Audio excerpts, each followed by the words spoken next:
Nah, pada bab satu ini kita akan bahas yaitu khusus terkait dengan apa itu ilmu dan apa itu filsafat.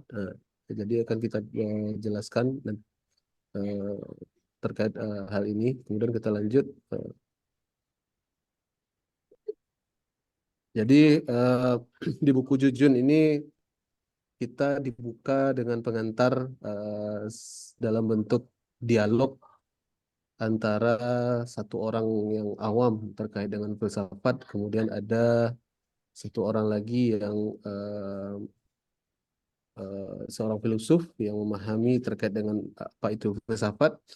Nah, seorang awam ini dia bertanya di sini, coba sebutkan kepada saya, katanya berapa jenis manusia yang terdapat dalam kehidupan ini berdasarkan Miki, pengetahuannya.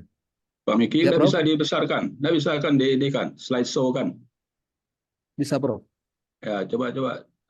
Itu. Ini Nah, ya ini kan baru bisa terbaca nih. Kalau nggak, dari kecil sekali hurufnya, nggak terbaca oleh saya. baik, Prof. Kemudian sang filosof menjawab, ada tiga tipe orang, yaitu katanya ada orang yang tahu di tahu, ada empat tipe orang, yaitu ada orang yang tahu di tahunya, ada orang yang tahu di tidak tahunya, ada orang yang tidak tahu di tahunya, dan ada orang yang tidak tahu di ketidaktahuannya. Nah, kemudian eh, orang awam ini bertanya lagi, bagaimanakah caranya agar saya mendapatkan pengetahuan yang benar? Ya, mudah saja. Katanya, ketahuilah apa yang engkau tahu dan ketahuilah apa yang engkau tidak tahu. Jadi ini dari pengantar ini dapat menggambarkan kepada kita bahwa sebenarnya filsafat itu bagaimana kita menggali sesuatu, baik itu apa yang eh, apa yang sudah kita ketahui dan apa yang belum kita ketahui terkait dengan ilmu itu. Nah, nanti kita akan coba masuk satu persatu nanti terkait dengan dasar-dasar filsafat itu sendiri. Lanjut, Pak Arif. Nah, di sini di buku ini dinyatakan bahwa katanya pengetahuan itu dimulai dengan rasa ingin tahu. Nah, kepastian itu dimulai dengan rasa ragu-ragu. Sedangkan filsafat itu dimulai dari kedua-duanya. Misalnya ketika kita ingin mengetahui sesuatu, jika tidak muncul rasa ingin tahu di dalam diri kita, maka kita akan kesulitan untuk mendapatkan pengetahuan itu. Nah, untuk kepastian itu pasti dimulai dari rasa ragu-ragu. Ini apakah ini pasti benar atau tidak? Jika kita tidak memiliki rasa ragu-ragu seperti itu, kita tidak akan memiliki motivasi untuk mencari ini apakah pasti benar atau tidak terkait dengan kebenaran itu tadi. Nah, filsafat dia dimulai dari kedua-duanya tadi, yaitu dari rasa ingin tahu dan rasa ragu-ragu. Nah, berfilsafat itu artinya didorong untuk mengetahui apa yang telah kita ketahui dan apa yang belum kita ketahui. Ini seperti dijelaskan pada dialog yang sebelumnya tadi. Jadi ada tipe orang yang tahu di tahunya, yang tidak tahu di tahunya, tahu di ketidaktahuannya, dan tidak tahu di ketidaktahuannya. Nah, orang yang berfilsafat tentu eh, dia tahu di tahunya dan tahu di tidak tahunya. Nah, berfilsafat berarti dia berendah hati bahwa tidak semuanya akan pernah kita ketahui dalam kesemestaan yang seakan tidak terbatas ini. Jadi mm, di sini digambarkan bahwa kita jangan hanya terkungkung di bidang ilmu kita saja, hanya perlu mendalami ilmu kita saja, dan kita tidak mau tahu bahwa selain dari ilmu apa yang sudah kita miliki, itu masih banyak lagi yang tidak kita ketahui. Masih ada langit di atas langit. Nah, kemudian demikian juga berfilsafat dia berarti mengkoreksi diri, semacam keberanian untuk berterus terang. Ini baik sebenarnya, ini terkait tadi juga apakah kita tahu apa-apa saja yang sudah kita ketahui dan apa-apa saja yang belum kita ketahui. Mengkoreksi diri bukan berarti kita merendahkan diri kita, tapi justru kita mengetahui kebenaran itu sendiri. Lanjut, Pak Arif. Nah, berfilsafat tentang ilmu berarti kita berterus terang kepada diri kita sendiri, yaitu apakah sebenarnya yang saya ketahui tentang ilmu itu sendiri? Apakah ciri-cirinya yang hakiki yang membedakan antara ilmu dan pengetahuan lainnya yang bukan ilmu? Dan bagaimana saya ketahui bahwa ilmu itu merupakan sebuah pengetahuan yang benar? Dan apa yang kita pakai dalam menentukan kebenaran secara ilmiah? Nah, mengapa kita mempelajari ilmu? Apakah kegunaan sebenarnya? Dan masih banyak lagi. Jadi berfilsafat berarti kita harus berterus terang terhadap diri kita sendiri, sejauh mana kita mengetahui segala sesuatu itu dan sejauh mana kita tidak mengetahuinya, bagaimana cara mempelajarinya, apa kegunaannya, dan apa hubungannya dengan ilmu-ilmu yang lain, seperti itu. Berarti kita mencoba menggalinya uh, seluas mungkin dan sedalam mungkin. Kemudian lanjut. Nah, berfilsafat berarti berendah hati, mengevaluasi segenap pengetahuan yang telah kita ketahui. Apakah ilmu itu telah mencakup segenap pengetahuan yang seyogianya saya ketahui dalam kehidupan ini? Di batas manakah ilmu mulai dan di batas manakah dia akan berhenti nanti? Kemanakah saya harus berpaling di batas ketidaktahuan ini? Apakah kelebihan dan kegunaan dari ilmu itu sendiri? Dan tentu di masing-masing kita banyak nanti akan muncul pertanyaan-pertanyaan yang mendasar, dan disitulah dasarnya kita menggali ilmu itu sendiri dan pengetahuan itu sendiri. Kemudian lanjut. Nah, filsafat itu sendiri itu ada 3 karakteristik berpikir dari filsafat itu sendiri, yaitu yang pertama sifat menyeluruh, yang kedua sifat mendasar, kemudian yang ketiga sifat spekulatif. Jadi filsafat ini kita diajak untuk berpikir secara menyeluruh. Jadi tidak fokus di satu bidang ilmu yang kita dalami itu sendiri, tapi kita juga melihat secara luas, secara menyeluruh, apa kaitannya dengan ilmu-ilmu yang lain. Terkait ilmu yang kita dalami ini, apa kaitannya dengan moral, apa kaitannya dengan agama, apa kaitannya dengan kehidupan kita sendiri. Nah, jadi menyeluruh ini artinya kita tidak hanya melihat sesuatu ilmu itu, pengetahuan itu tidak hanya di satu titik saja, gitu, tapi melihat hubung-hubungannya semuanya dan secara keseluruhan. Kemudian ada karakteristik yang kedua dari filsafat itu sendiri, yaitu sifat mendasar.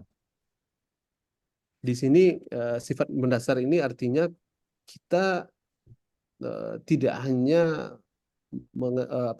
menggali pengetahuan itu sendiri di level tataran pengetahuan itu sendiri, tapi kita juga menggalinya sedalam-dalamnya mungkin. Mencari pengetahuan itu yang paling mendasarnya.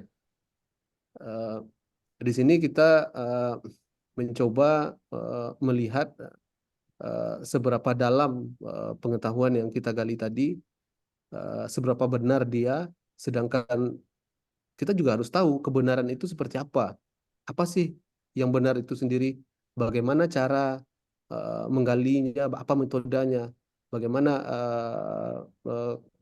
bahwa kita tahu bahwa apa yang kita lakukan ini adalah benar gitu. Jadi dia sangat mendasar sekali.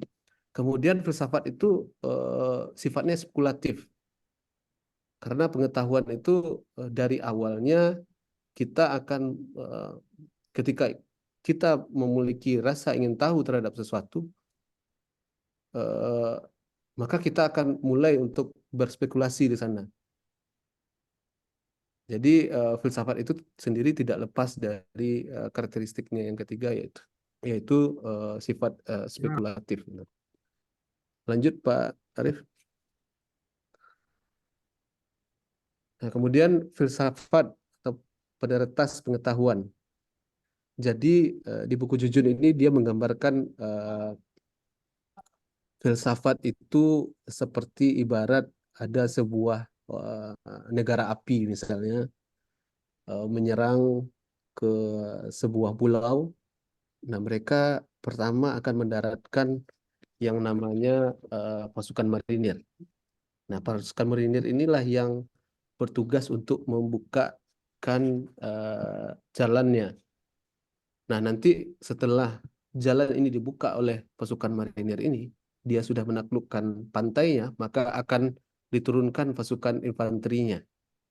Nah, filsafat ini ibarat seperti pasukan marinir itu tadi. Kalau pasukan infanteri dari nanti dia yang akan menaklukkan lembah, gunung, sungai-sungai yang ada di pulau itu. Sedangkan filsafat dialah yang bertugas membuka jalan bagi infanteri tadi. Nah, kalau kita kaitkan terhadap keilmuan ini, filsafatlah yang memenangkan tempat berpijak bagi kegiatan keilmuan. Dia yang memulai pertama sekali, kemudian setelah itu ilmulah yang membelah gunung dan merambah hutan. Dia yang menyempurnakan kemenangan ini menjadi sebuah pengetahuan. Jadi filsafat itu ketika orang apa pengen atau ingin mengetahui sesuatu, maka dia akan mencoba menggali, menggali, menggali. Nah, kemudian ketika ditemukan sesuatu, maka sehingga muncullah berbagai bidang-bidang ilmu lainnya tadi. Nah, bidang ilmu itulah yang nanti yang bertugas untuk menyempurnakan tadi, mencari pengetahuan yang sedalam-dalamnya khusus terkait dengan hal itu gitu. Kemudian lanjut,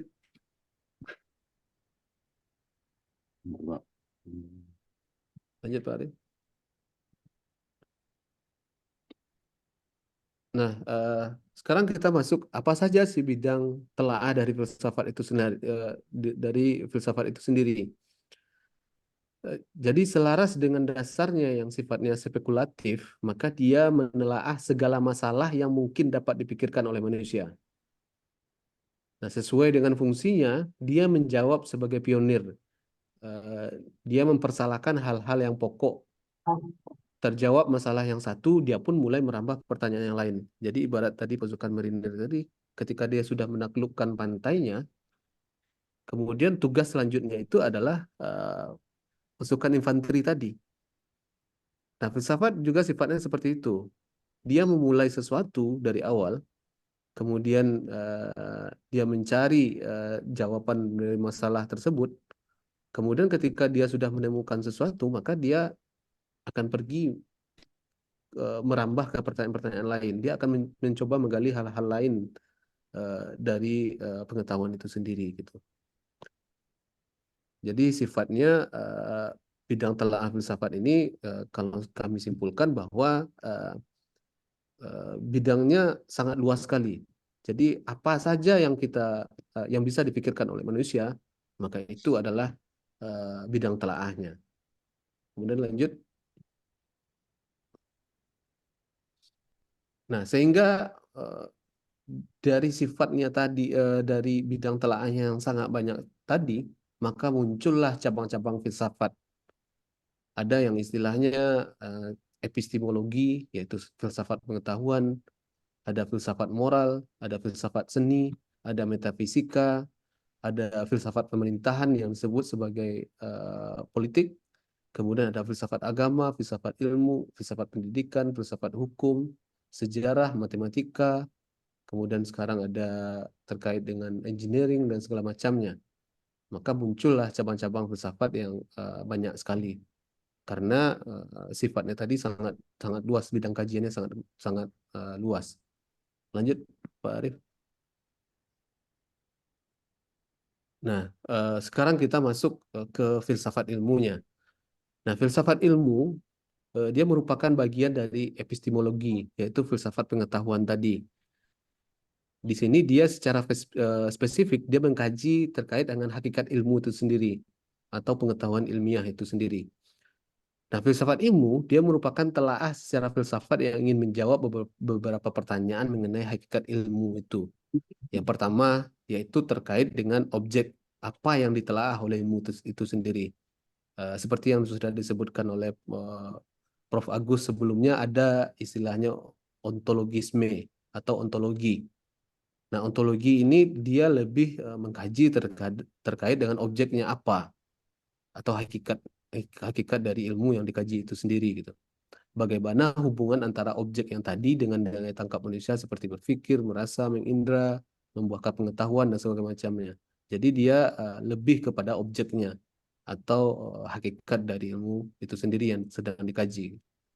Kemudian lanjut.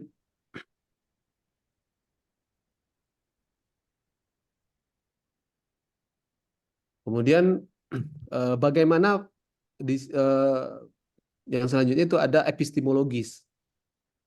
Nah, epistemologis ini lebih mengerucut kepada terkait dengan prosedurnya.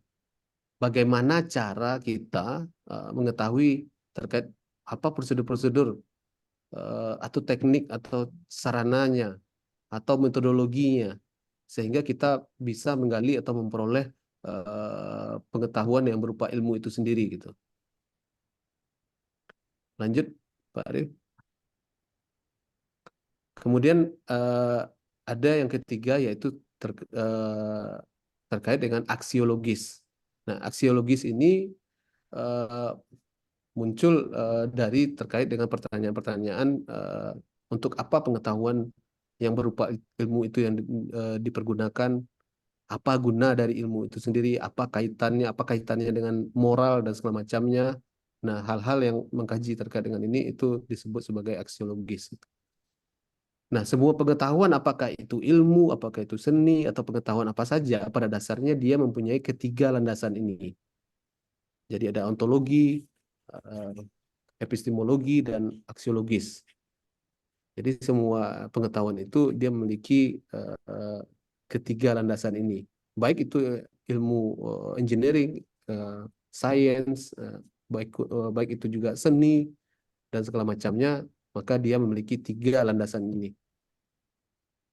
Lanjut. Nah, untuk membedakan jenis pengetahuan yang satu dengan pengetahuan yang lainnya, maka muncullah pertanyaan yang dapat diajukan, yaitu apa yang dikaji oleh pengetahuan itu sendiri, atau apa hakikatnya, apa objeknya. Nah, ini yang disebut ontologi tadi. Nah, bagaimana cara mendapatkan pengetahuan tersebut? Apa metodenya? Bagaimana caranya? Bagaimana langkah-langkahnya? Nah, ini disebut sebagai epistemologi. Dan untuk apa pengetahuan tersebut dipergunakan? Ketika dia ilmu itu diperoleh, ini buat apa? Apa hubungannya dengan moral, apa untungnya atau kerugiannya bagi diri kita sendiri, dan segala macamnya. Itu terkait dengan aksiologis. Lanjut, Pak Arif. Nah, ini bagian kedua, yaitu terkait dengan dasar-dasar pengetahuan.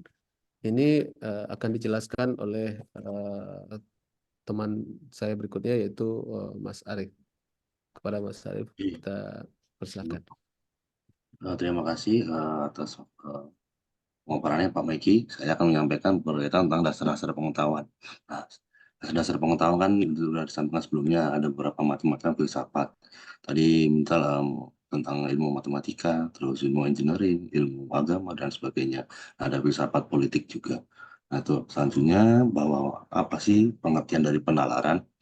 Nah, di sini disampaikan dalam pemaparan ini adalah penalaran merupakan suatu proses. Nah, suatu proses berpikir dalam menarik suatu kesimpulan yang berupa pengetahuan. Dan maksudnya dari sini bisa diartikan bahwa penalaran adalah suatu uji coba atau eksperimen untuk mendapatkan suatu proses atau di metodologi atau proses dari hulu ke hilir. Nah, ada cara mencari literatur dan terus pengujian dan analisa, pembahasan, dan kesimpulan. Itu menarik suatu kesimpulan yang berupa pengetahuan untuk diskusi-diskusi lainnya.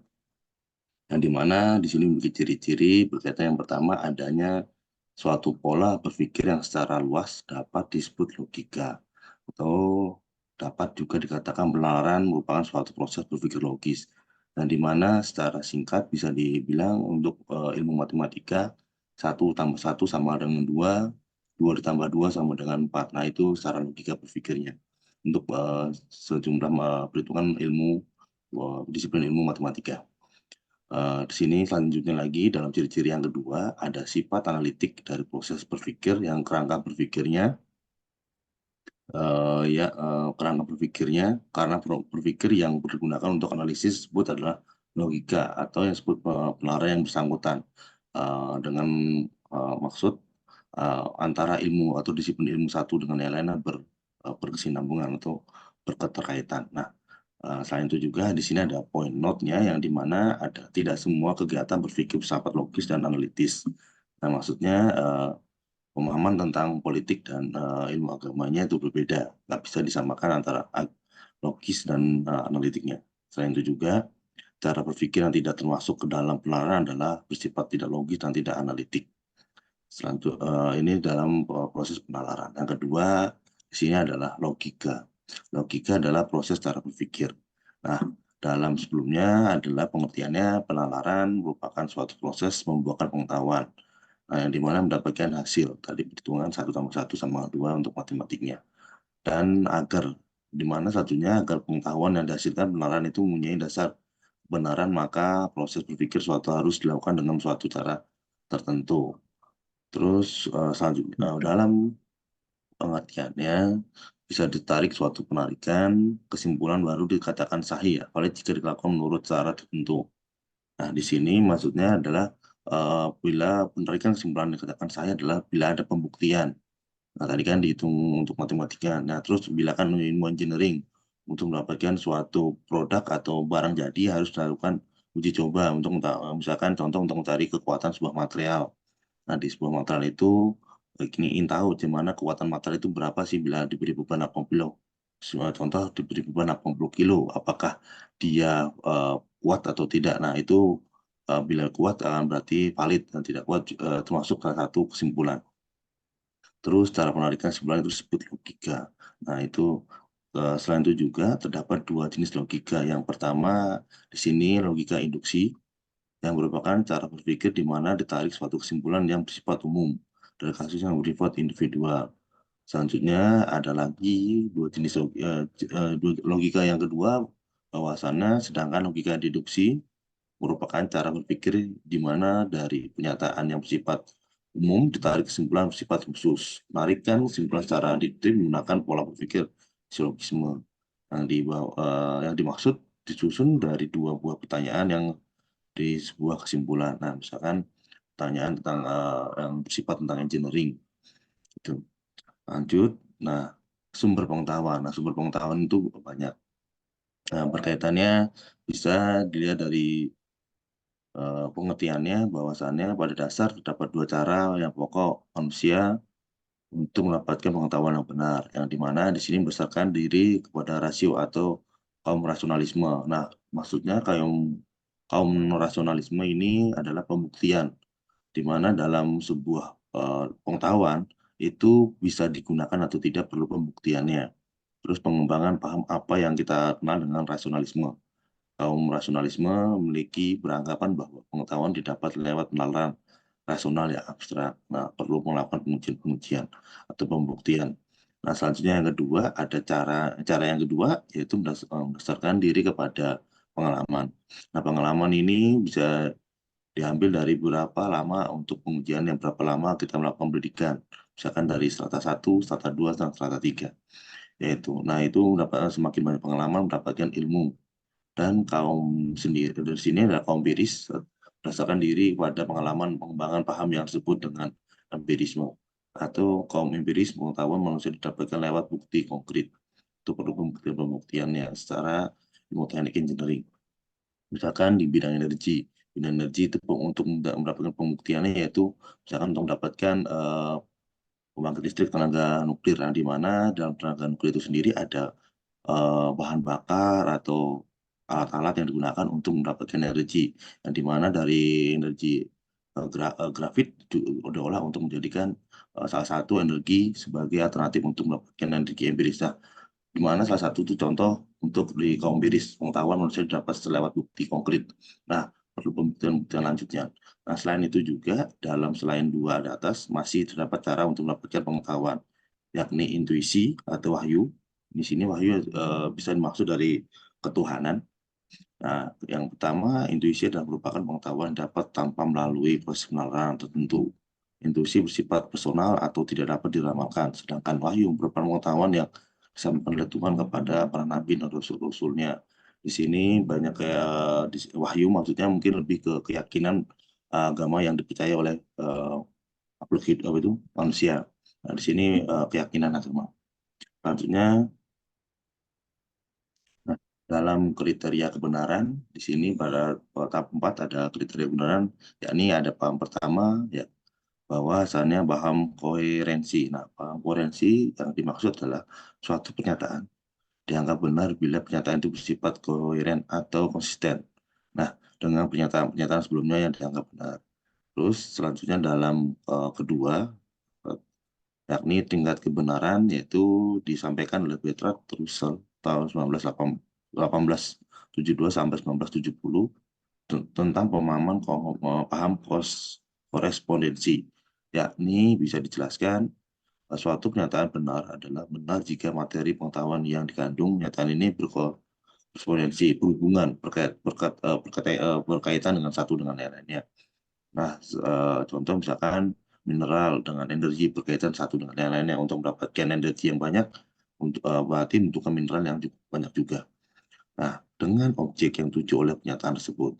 Kedua, kriteria kebenaran ketiga yakni ada paham pragmatisme yang disampaikan pada tahun 1839 sampai 1914, yaitu oleh Charles S. Ferris, bahwasannya kebenaran adalah suatu pernyataan diukur dengan kriteria apakah sebuah pernyataan tersebut bersifat fungsional, fungsi untuk kehidupan manusia praktis.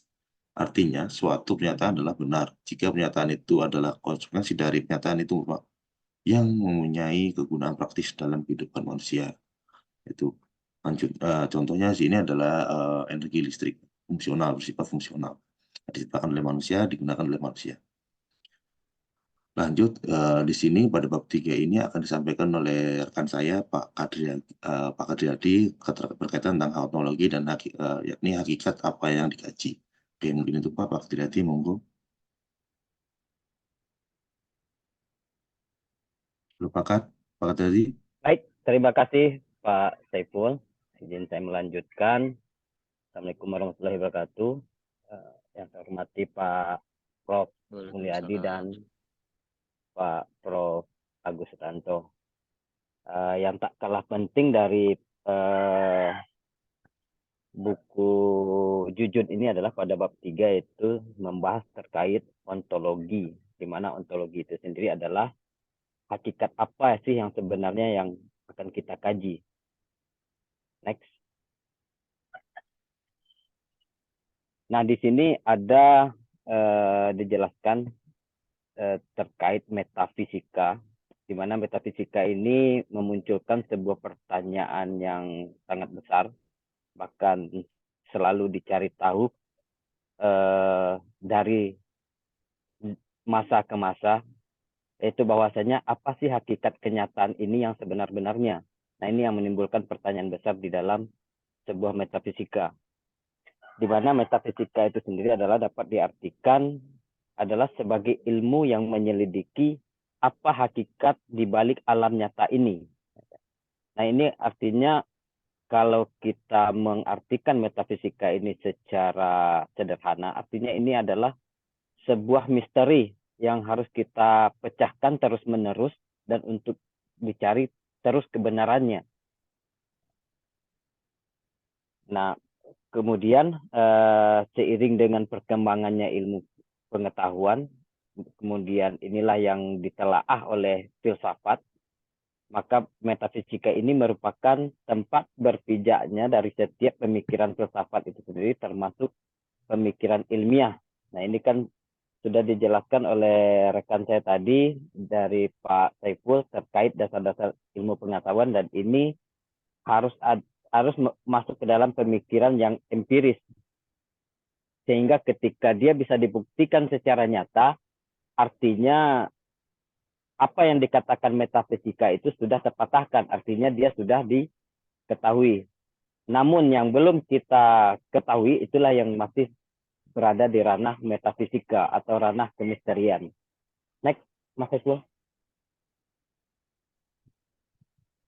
Kemudian di sini manusia mulai berasumsi, ya, ada nama istilahnya asumsi, di mana asumsi ini adalah dijelaskan di sini determinisme probabilistik dan pilihan bebas. Nah, ini merupakan permasalahan filsafat yang rumit namun menarik. Ya, karena ini merupakan sebuah permasalahan yang kompleks, determinisme, probabilistik, dan pilihan bebas. Itu artinya determinisme ini adalah tentang apa yang sudah kita ketahui dan kita pikirkan, atau apa yang ada di dalam benak kita, kemudian mencoba untuk mencari sebuah probabilistik atau peluang, dan di situ akan muncul nanti yang namanya pilihan bebas.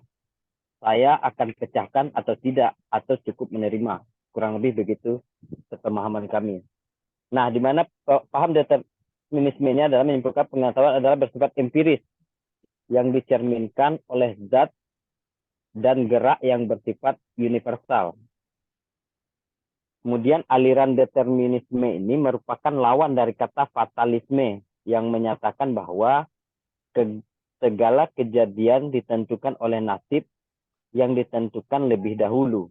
Nah, ini yang dikatakan oleh paham determinisme. Nah, kemudian ada namanya aliran determinisme ini merupakan lawan dari aliran filsafat pilihan bebas yang menyatakan manusia mempunyai kebebasan dalam menentukan pilihannya, tidak terikat pada hukum alam yang tidak memberikan alternatif. Nah, kemudian ada namanya posisi tengah yang terletak di tengah antara paham determinisme dan paham pilihan bebas tadi. Itu adalah paham yang bersifat probabilistik. Next, Pak Saiful. Nah, untuk lebih rincinya peluang itu sendiri kita jelaskan sini bahwasanya berdasarkan teori keilmuan tidak akan pernah mendapatkan hal yang pasti atau mutlak mengenai suatu kejadian. Yang ada adalah kesimpulan probabilistik, yaitu terdapat peluang. Jadi apa yang disimpulkan sekarang ini adalah oleh ilmuwan sekarang adalah apa yang sudah dikaji secara empiris, secara pengalaman di masa ini, tapi tidak menuntut kemungkinan akan ada lagi kesimpulan berikutnya setelah manusia terus menggali keraguan-raguan tadi atau terus mengembangkan metafisikanya tadi. Kemudian ilmu memberikan pengetahuan sebagai dasar untuk mengambil keputusan, di mana keputusan harus didasarkan kepada penafsiran kesimpulan yang ilmiah yang bersifat relatif. Nah, teori dalam pengambilan kesimpulan ini tadi sudah dijelaskan juga oleh Mas Saiful, yaitu terkait dengan penalaran dan berpikir secara logis. Misal, jika esok memiliki peluang 0,8 bahwa hari akan hujan, namun masih terbuka peluang bahwa hari akan hujan. Nah, artinya jika peluang hari ini cuma 0,8 hari akan hujan, artinya masih terbuka peluang bahwa hari tersebut akan hujan. Artinya peluang itu sudah dianggapkan tidak ada ketika dia betul-betul nol. Nah, di sini sepahaman kami mengartikan peluang itu demikian. Bukannya tidak hujan maksudnya. Ya. Bukannya tidak hujan. Iya, Bro, Jadi masih tidak hujan, ada Bro. iya kan? Peluang Namun bahwa masih tidak terbuka peluang bahwa hari tidak akan hujan. Karena ada tidak akan 0,2 kan? Iya, 0,2. Ya, Ada dia 0,2 ya.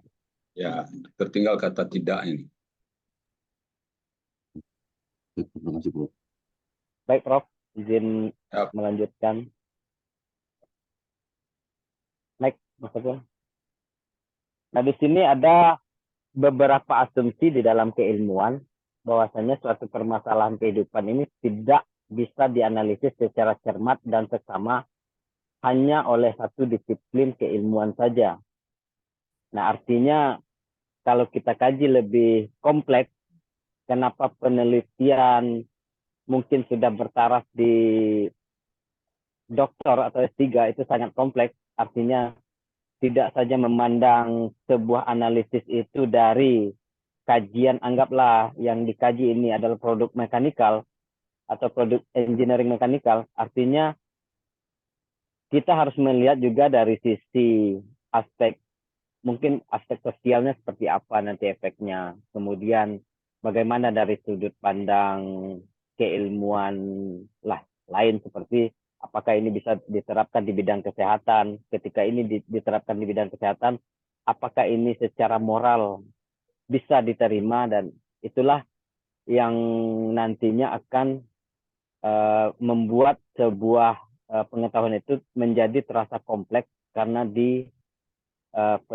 dari berbagai disiplin ilmu yang multi. Nah, di dalam mengembangkan asumsi ini kita perlu memperhatikan beberapa hal. Pertama, asumsi ini harus relevan dengan bidang dan tujuan pengkajian disiplin ilmu. Asumsi harus operasional dan merupakan dasar dari pengkajian teoritis. Kemudian juga asumsi ini mendasari telaah ilmiah. Kemudian yang kedua itu asumsi ini harus disimpulkan dari keadaan bagaimana adanya, bukan bagaimana keadaan yang seharusnya.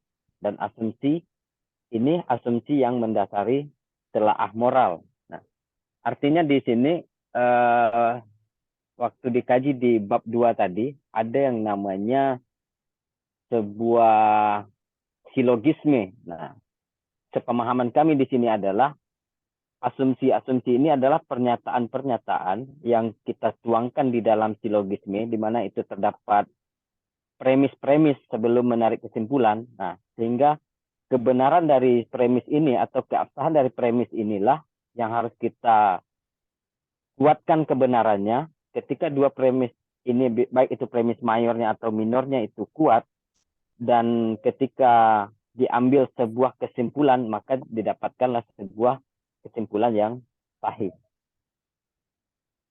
Next, Mas Saiful. Nah, terakhir di sini di bagian ontologi ini, kami menjelaskan tentang batas-batas dari penjelajahan ilmu. Nah, di mana di sini ilmu itu memulai penjelajahan pada pengalaman manusia dan berhenti di batas pengalaman manusia. Nah, ini pada hakikatnya adalah bahwasanya kemampuan manusia itu memang ada batasnya, dan itulah yang membuat manusia berpikir dan terus berpikir, dan menurut pemahaman kami itulah juga gunanya Tuhan memberikan akal dan pikiran atau kolbu untuk manusia untuk menggali hal-hal yang belum dia ketahui sehingga mendekatkan dirinya kepada Sang Penciptanya. Kemudian juga ilmu ini membatasi lingkup penjelajahannya. Pada batas pengalaman manusia juga disebabkan metode yang dipergunakan dalam menyusun yang telah teruji kebenarannya secara empiris. Nah, jika dilihat lagi dari pemaparan-pemaparan sebelumnya, bahwasanya manusia ini mampu menerjemahkan sebuah pengetahuan itu dengan beberapa paham dan metode tadi. Seperti salah satunya itu teruji kebenarannya itu secara empiris. Artinya secara empiris dia sudah membuktikan nyata adanya, dia sudah mencoba sendiri berdasarkan pengalamannya, dia uji, kemudian dia analisa hasil pengujiannya, kemudian dia bandingkan dengan orang lain. Nah, itu sudah teruji secara empiris. Namun ada lagi yang dibalik ini adalah yang di luar kuasa manusia, seperti yang dijelaskan sama Mas Saiful tadi, itu adalah hal-hal yang bersifat wahyu, bahwasanya ini ada kebenaran yang mutlak datangnya dan manusia belum mampu menjawabnya, tapi datanglah wahyu itu berupa penyampaian dari rasul-rasul. Kurang lebih sepemahaman kami terkait penjelasan bab 1, 2, dan 3 kurang lebih seperti ini, Pak Prof. Mungkin ada tanggapan atau pertanyaan yang mungkin bisa membantu lebih meluruskan pemahaman kami terkait memahami buku Jujun ini dari bab 1, 2, dan 3. Lebih dan kurangnya saya kembalikan lagi ke Pak Prof. Agus. Terima kasih, Pak.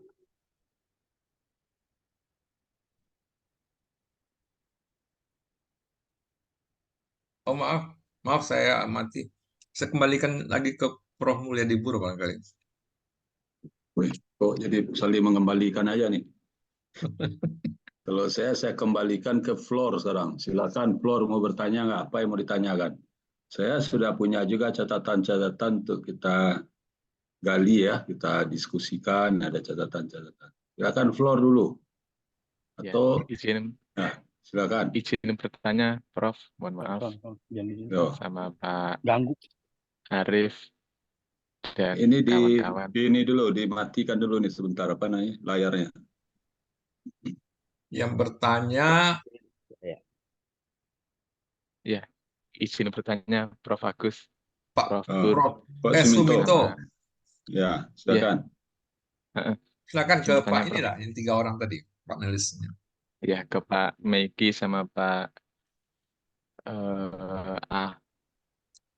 Saiful Arif dan Pak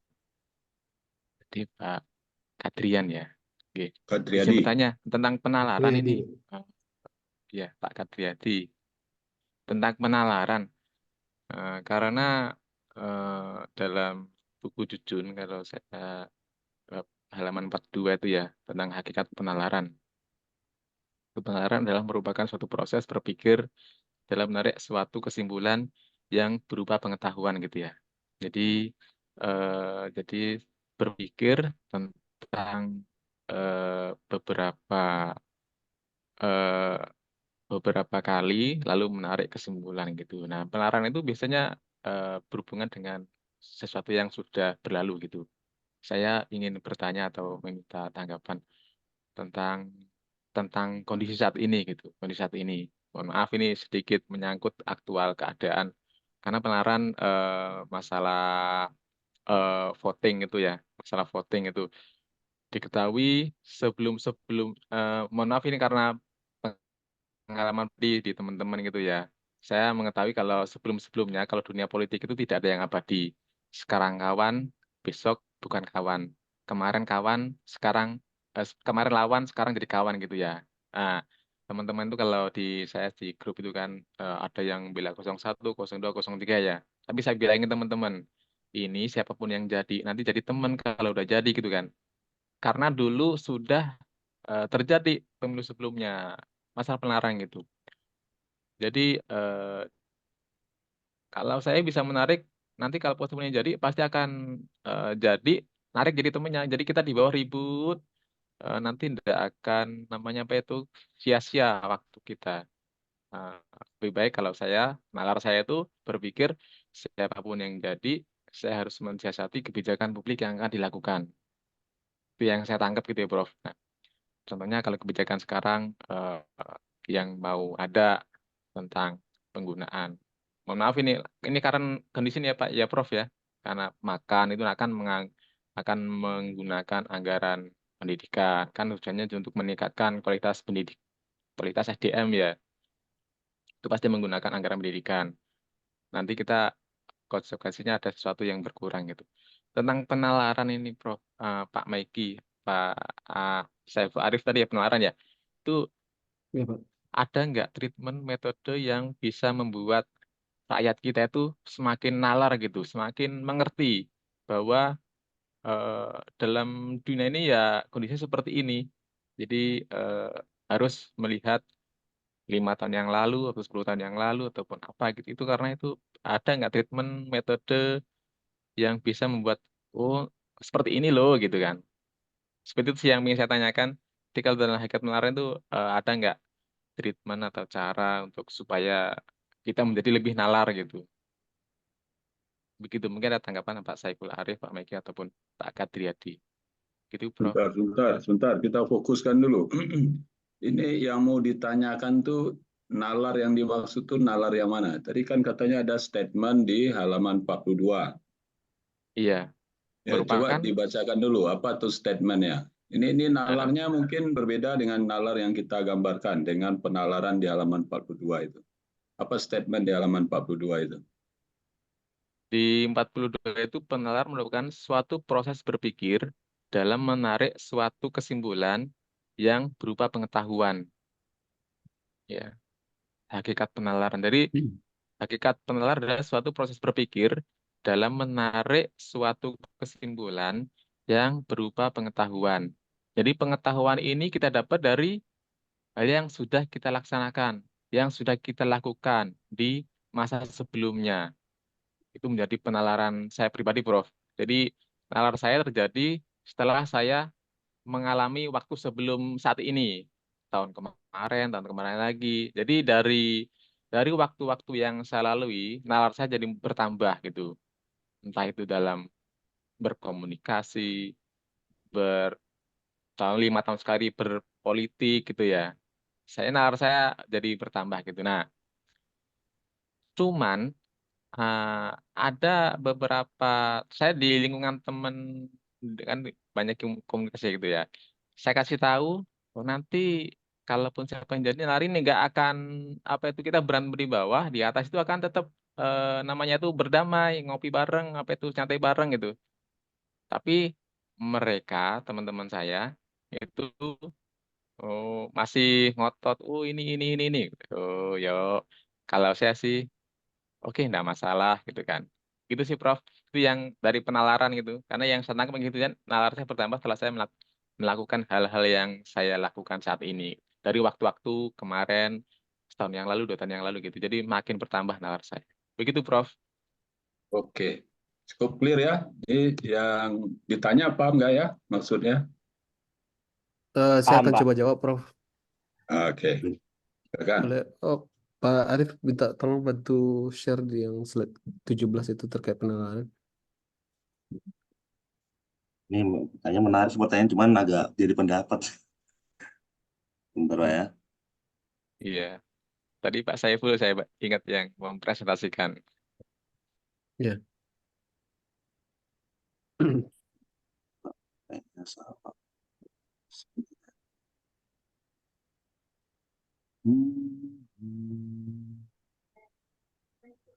Saya 17 sih Pak ya. Sebentar Pak. 17.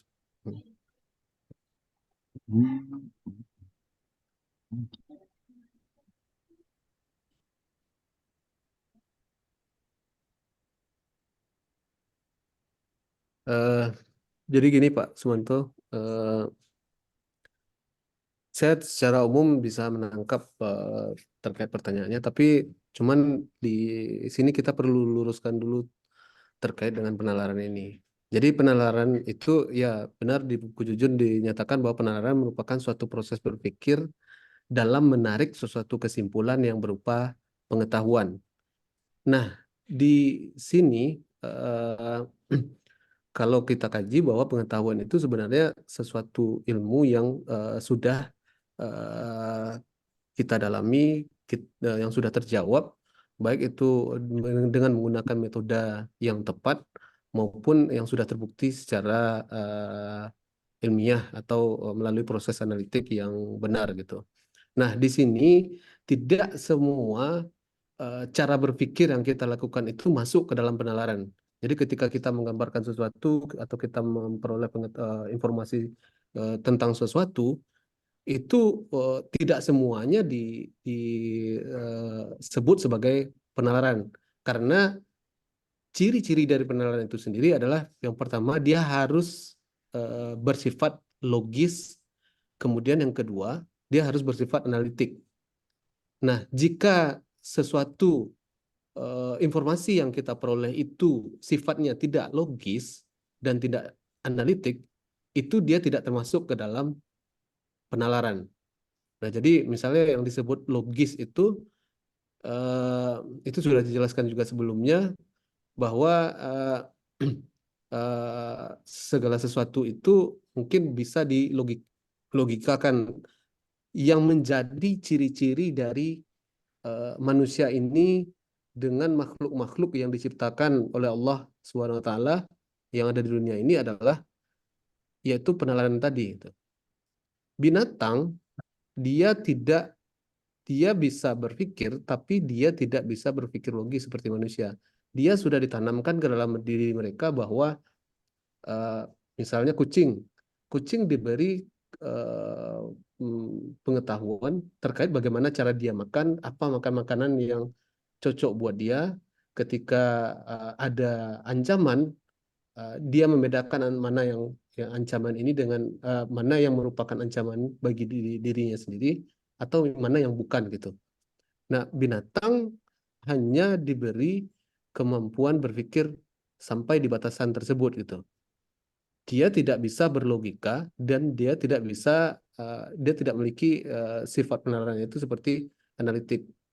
Nah, jadi kalau kita berpikir terkait segala sesuatu informasi yang kita dapat, baik itu apalagi sekarang kan di media sosial dan segala macamnya itu kita peroleh pengetahuan itu informasi tersebut itu belum tentu itu bisa disebut sebagai sebuah pengetahuan karena dan proses berpikir yang kita lakukan yang tadi belum tentu itu termasuk ke dalam proses penalaran jika dia tidak memenuhi ciri-ciri ini gitu, logis dan analitik. Logis artinya apakah ini masuk logika sesuai enggak secara moral dan segala macamnya. Kemudian bagaimana cara kita melakukan analisanya, bagaimana kita bisa mengetahui bahwa ini benar atau tidak benar, bagaimana cara kita mengetahui apa langkah-langkah kita untuk melihat bahwa apa informasi yang kita peroleh ini benar-benar informasi yang benar atau itu adalah sebuah informasi yang salah. Jadi harus dilihat seperti itu dulu gitu. Nah, itu mungkin jawaban dari saya. Mungkin kalau ada tambahan dari Pak Saiful atau Pak Katriadi. Itu menambahkan ya terkait untuk pertanyaan dari Pak Sumito tadi berkaitan tentang penalaran ya. Nah, di dalam buku Jujun di halaman 42 kan ada sedikit materi yang bisa disampaikan apa yang disebut dengan pengetahuan. Nah, pengetahuan juga bisa ditinjau dari sumber yang memberikan pengetahuan tersebut. Nah, disebut pengetahuan itu kan tadi sudah disampaikan ada valid ya. Nah, perlu divalidasi Pak, apakah itu yang berita disampaikan misalkan tadi tentang tadi Bapak tentang Pilpres ya. Itu voting. Nah, itu kan perlu divalidasi apakah benar atau tidak atau hanya sebuah media itu itu media-media yang perlu dilihat dulu itu secara validasinya. Nah, di situ terus dalam hal wahyu yang kedua ada di situ dijelasin penalaran bahwasannya dalam hal penalaran maka dari kita belum bicara mengenai materi dan sumber pengetahuan tersebut. Nah, sumber-sumbernya perlu dicari dulu Pak, apakah benar atau tidak. Nah, sampaikan tadi contohnya ada secara logika dan analitiknya. Nah, apakah disebut logis atau tidak. Nah, itu perlu divalidasi Pak. Itu aja dari saya sih Pak. Mungkin Pak Katriadi mau nambahkan Pak. Baik Pak Saiful, terima kasih. Mungkin sedikit saya menambahkan dari mungkin tanggapan saya ya terkait pernyataan dan pertanyaannya Pak Suminto. Seperti yang beliau jelaskan tadi, bahwasanya dia Pak Suminto mengilustrasikan dalam sebuah fenomena yang terjadi di baru-baru ini adalah terkait perpolitikan ya Pak Suminto ya. Nah, kalau dari sudut pandang saya, jika kita korelasikan atau kita hubungkan dengan tema kita hari ini terkait penalaran, memang benar Pak Suminto menurut saya beliau sudah melakukan sebuah penalaran. Artinya Pak Suminto tadi itu kalau dari sudut pandang saya, Pak Suminto sudah berpikir atau mencirikan sebuah penalaran yang bersifat analitik. Kenapa saya bilang analitik? Pak Suminto memulai dengan pengetahuannya tentang fakta-fakta apa yang terjadi, kemudian mulai merumuskan sebuah asumsi-asumsi atau pemikiran-pemikiran apakah nanti ini ketika siapapun yang terpilih dia akan berteman atau tidak. Ini kan kita kaitkan dengan kejadian masa lampau, karena kejadian masa lampau menginformasikan atau mengkonfirmasi bahwasanya dari beberapa pasangan yang bertarung di Pilpres pada ujung-ujungnya mendapatkan sebuah kenyataan mereka kembali berteman. Nah, ini kalau kita hubungkan dengan penalaran, artinya ini adalah bahwasanya ini bersumber daripada sebuah rasionalisme dan fakta. Karena rasionalisme menyatakan beberapa teman-teman Pak Suminto sepakat kalau ini akan nanti mereka akan berteman setelah pertarungan Pilpres ini. Dan juga dilihat dari fakta-fakta yang ada. Jadi menurut saya untuk konsep penalaran ini sendiri, dari pernyataan Pak Suminto tadi terkait penalaran dan mengambil contoh dalam sebuah kejadian perpolitikan sekarang ini merupakan sebuah penalaran yang sudah diterapkan pada ciri-ciri yang bersifat analitik. Kurang lebih mungkin itu yang bisa saya luruskan untuk mendekatkan antara apa pernyataan Pak Suminto dengan tema kita hari ini adalah penalaran. Baik, jadi kalau yang saya tangkap persis seperti yang dijelaskan oleh Pak Kadriadi tadi. Jadi Pak Suminto dia melihat pada Pilpres yang lalu. Jadi dari pengalaman yang lalu itu dia sudah mendapatkan semacam pengalaman ya. Dari pengalaman bahwa orang setelah pemilihan itu ternyata mereka berteman. Tidak ada lagi pertarungan, sementara di bawah kan masih bertarung. Nah, sekarang baru saja pemilihan berlangsung, kembali lagi kejadian yang sama. Nah, harusnya masyarakat itu kan bisa nalar dia bahwa sebetulnya kan setelah pemilihan itu orang itu akan berdamai gitu. Nah, cuma ada satu statement berikutnya yang belum terjawab. Bagaimana masyarakat kita itu memiliki daya nalar yang baik, kurang lebih gitu Pak Pinto ya. Bagaimana kita gitu melakukan sesuatu agar masyarakat kita tuh memiliki penalaran yang baik. Kalau nggak salah Ya, saya itu statement terakhirnya. iya Ya Prof. Pak Kuncinya Minto di ya, situ, coba. Prof. Ya, betul. Ya itu. Jadi Kedepannya, kan dari masa lalu itu kita lihat orang sudah bertarung di atas, kemudian kita gontok-gontokan. Katakanlah begitu ya ringkasnya di bawah. Sekarang ada lagi pemilihan, kok di bawah orang gontok-gontokan lagi. Ngapain gontok-gontokan? Karena dari pengalaman masa lalu, pertarungan-pertarungan tuh setelah selesai orang tuh sudah minum kopi, duduk bareng gitu ya. Ini nanti iya, juga akan seperti itu, kurang lebih gitu. Nah, sekarang bagaimana kita menalarkan masyarakat kita gitu. Kalau nggak salah saya statement terakhirnya itu yang ditanya tadi. iya gitu, Prof. Supaya lebih Oke. kita nggak terlalu terbawa Ya, apa itu namanya ya, arus, harus lebih terdik masyarakatnya gitu. Ya, ya, karena memang itu kalau di negara-negara maju memang itu selesai pemilu ya sudah nggak ada lagi. Tidak ada yang ribut, tidak ada, sudah mengikuti saja. Kemudian mereka melihat apa yang dijanjikan waktu kampanye dulu, itu saja. ya, Oke, tinggal silakan nagih mungkin janji, sedikit Prof. lagi itu apa yang menggelitik, ya kira-kira apa yang harus kita lakukan gitu, kurang lebih begitu. Silakan para tadi Pak Meki, Pak Kadriadi, sama Pak Saiful. Ya, yang Baik, Prof. lain-lain sudah dijelaskan tadi. Baik, Prof. Saya akan coba jawab terkait dengan hal ini. Jadi sebenarnya mungkin balik lagi ke bagaimana kita mengembangkan lingkungan kita itu sendiri, termasuk terkait dengan pendidikan kita sendiri.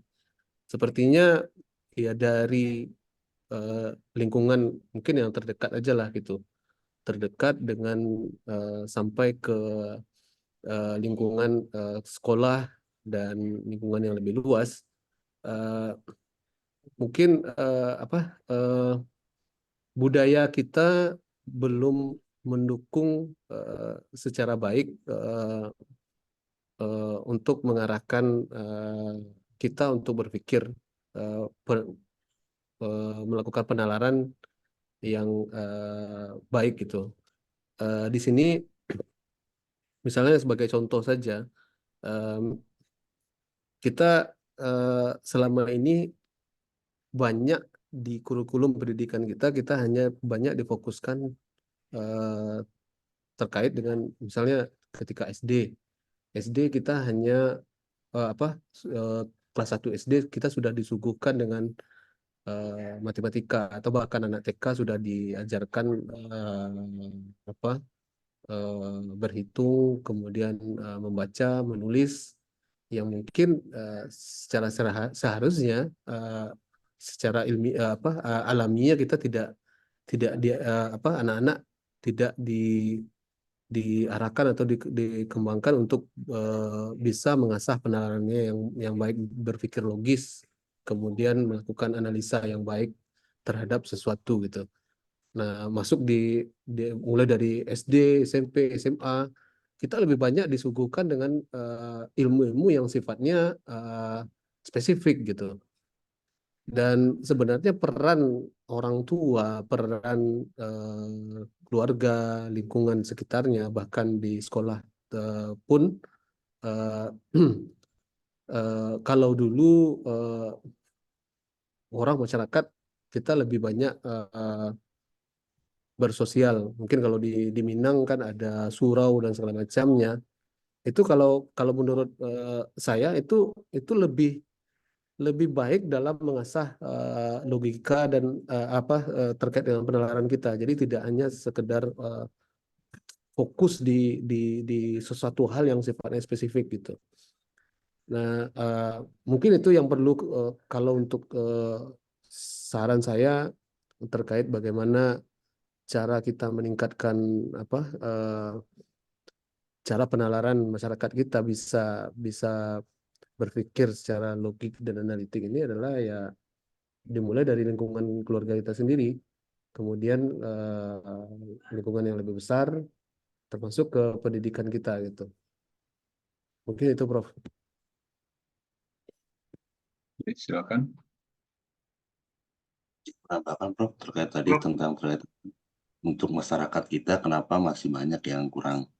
Nah, tadi mungkin penambahannya sih lebih ke literasi ya, literasi akses pendidikan. Untuk sekarang mungkin yang di saya sendiri di Kota Serang, yang dimana bisa ngambil bahwasanya Universitas Pamulang itu per semester per bulannya 150, per semesternya kena 1.500.000. Nah, dari sana aja pendidikan yang aksesnya murah aja masih masyarakat masih segan untuk melanjutkan pendidikan ke tingkat lanjut. Mereka berpikir bahwasannya lebih baik kerja, dapat duit, terus berkeluarga. Nah, di situ mungkin penalaran untuk masyarakat lebih diarahkan untuk literasi pendidikan sih, dari strata 1, 2, dan 3. Terus akses informasi pendidikan juga perlu disebarluaskan agar untuk menghindari kayak tadi yang Pak Suminto minta tadi tanyakan terkait tentang gimana sih kok Pilpres selalu itu literasi ke masyarakatnya, itu tadi Pak, literasi ke masyarakat perlu ditambahkan dan akses ke pendidikan ditambah. Mungkin itu aja Pak dari saya Pak, terima kasih. Prof, saya boleh ikut nimbrung, Prof? Silakan, Ya. silakan. Silakan nimbrung. Iya. Pak apa ini? Pak? Ini Pak Heri dari Pak Heri, silakan. Pak Heri dari Batam ini.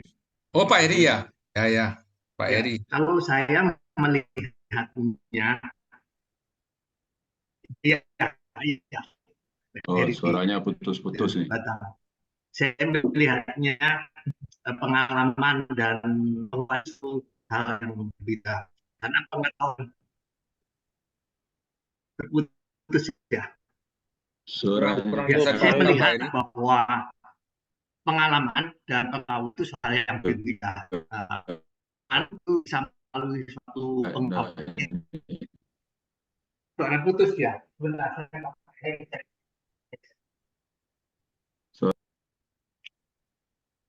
Bentar, saya pakai headset ini. Kedengaran? putus-putus. Kedengeran, Pak. Kedengaran. Sudah mulai kedengaran, Pak Heri. Maaf, kedengaran suara Sudah, saya? Pak. Sudah. Halo? Halo, ya. Kedengaran? Sudah Ya, terdengar, sudah, Pak Heri. Ya, sudah kedengaran. Saya melihat bahwa sudah sehat bahwa dalam pengetahuan itu suatu hal yang ya Putus-putus, Pak Heri. ya maaf ikut nimbrung ini. Saya melihat bahwa pengalaman dan pengetahuan itu memiliki level berbeda. Jadi pengalaman tempat putus ya, masih putus ya. Sudah pakai ini jaringan itu. Halo, kedengaran lagi suaranya? Halo? Ya, sudah kedengaran lagi, silakan. Putus, kedengaran suaranya? Enggak. Kedengaran tapi putus-putus, Pak. Jadi tidak jelas. Karena putus-putus, Pak. Kurang jelas Pak, putus-putus. Sekarang masih putus-putus. Sekarang Ini masih bagus, Pak. putus-putus ya suaranya. Masih ya. Enggak, Udah ini agak udah bagus, Pak. bagus. Oke. Agak bagusan sekarang soalnya. Jadi apa bagus ya. Bagus, Pak. Ya, jadi pengalaman sama menjadi pengetahuan itu melalui suatu proses. Suatu proses. Jadi tidak pengalaman tiba-tiba menjadi pengetahuan. Karena itu melalui suatu filter, melalui suatu value. Di mana itu masing-masing individu memiliki filter value bergantung pada kondisi sosial ekonomi, lingkungan keluarga, masyarakat, dan lain-lain. Saya kasih, misalnya memberikan contoh. Rasa pahit.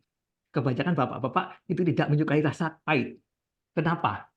Pertanyaan saya. Kalau saya menyukai, mungkin Pak Brur juga menyukai, karena menyukai kopi. Karena itu menurut saya pengalaman yang kita tumpuk berkali-kali dan itu tertanam di batang otak dan itu bisa merubah suatu pengetahuan.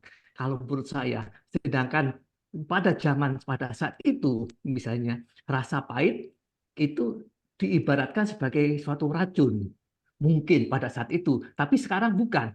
Mungkin pada generasi cucu kita yang orang akan merasa agak shock, mungkin bukan pahit lagi, mungkin manis.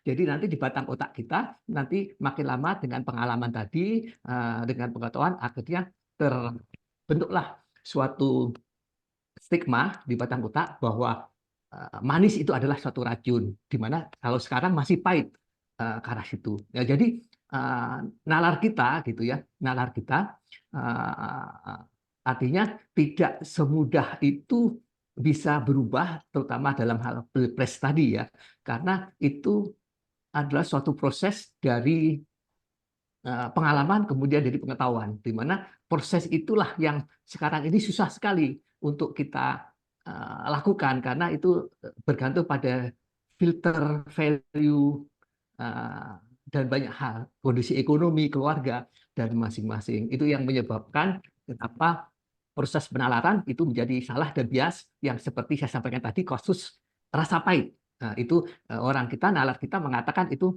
tidak enak, tidak bagus. Seperti itu hanya problematisasi penalaran aja gitu. Dan saya insya Allah sudah berusaha merubah nalar itu.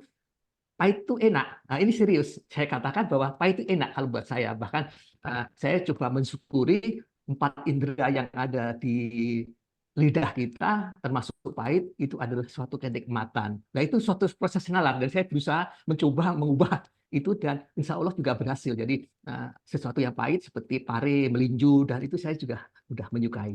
Seperti itu. Jadi maaf, itu saya ikut ngerembuk tentang proses penalaran adalah suatu hal yang memang tidak mudah karena bergantung pada pengetahuan yang didapat dan pengetahuan bergantung pada pengalaman yang difilter dan value tadi. Ya, terima kasih Prof dan teman-teman ini ikut rembuk aja saya. Ya, begitu. Terima kasih. Silakan yang lain. Any comment? Baik, Pak Prof, izin menambahkan. Silakan.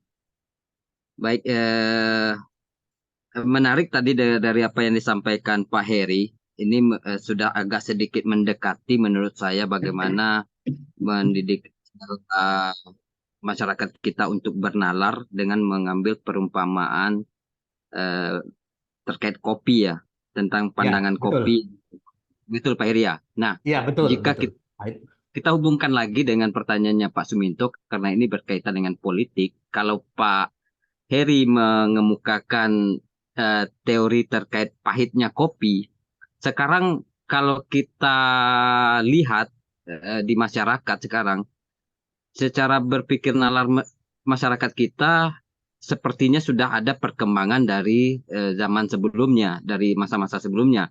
Kalau dahulunya perpolitikan itu hanya diberi beras, bansos, itu terasa manis dan siap untuk mencoblos, atau mungkin kenaikan gaji pegawai dirasa adalah sebuah nikmat yang ditunggu-tunggu. Justru sekarang ada pemikiran baru yang berangkat dari masyarakat kita sekarang, itu menimbulkan sebuah kecurigaan yang dulunya manis, sekarang harus dipertanyakan dulu. Apa ditelan, apakah ini racun? Sudah ada berpikir seperti itu. Nah, ini artinya eh, kemampuan bernalar dari masyarakat kita untuk sekarang ini sudah semakin berkembang karena sistem pendidikan kita selalu dibenahi, kemudian bagaimana memberantas yang namanya buta huruf dari zaman Pak Harto sampai sekarang sudah mulai minim yang namanya orang buta huruf, dan orang sekarang ketika sudah mengenal membaca, kemudian masyarakat sudah mulai menggunakan logikanya untuk berpikir apakah ini baik atau benar.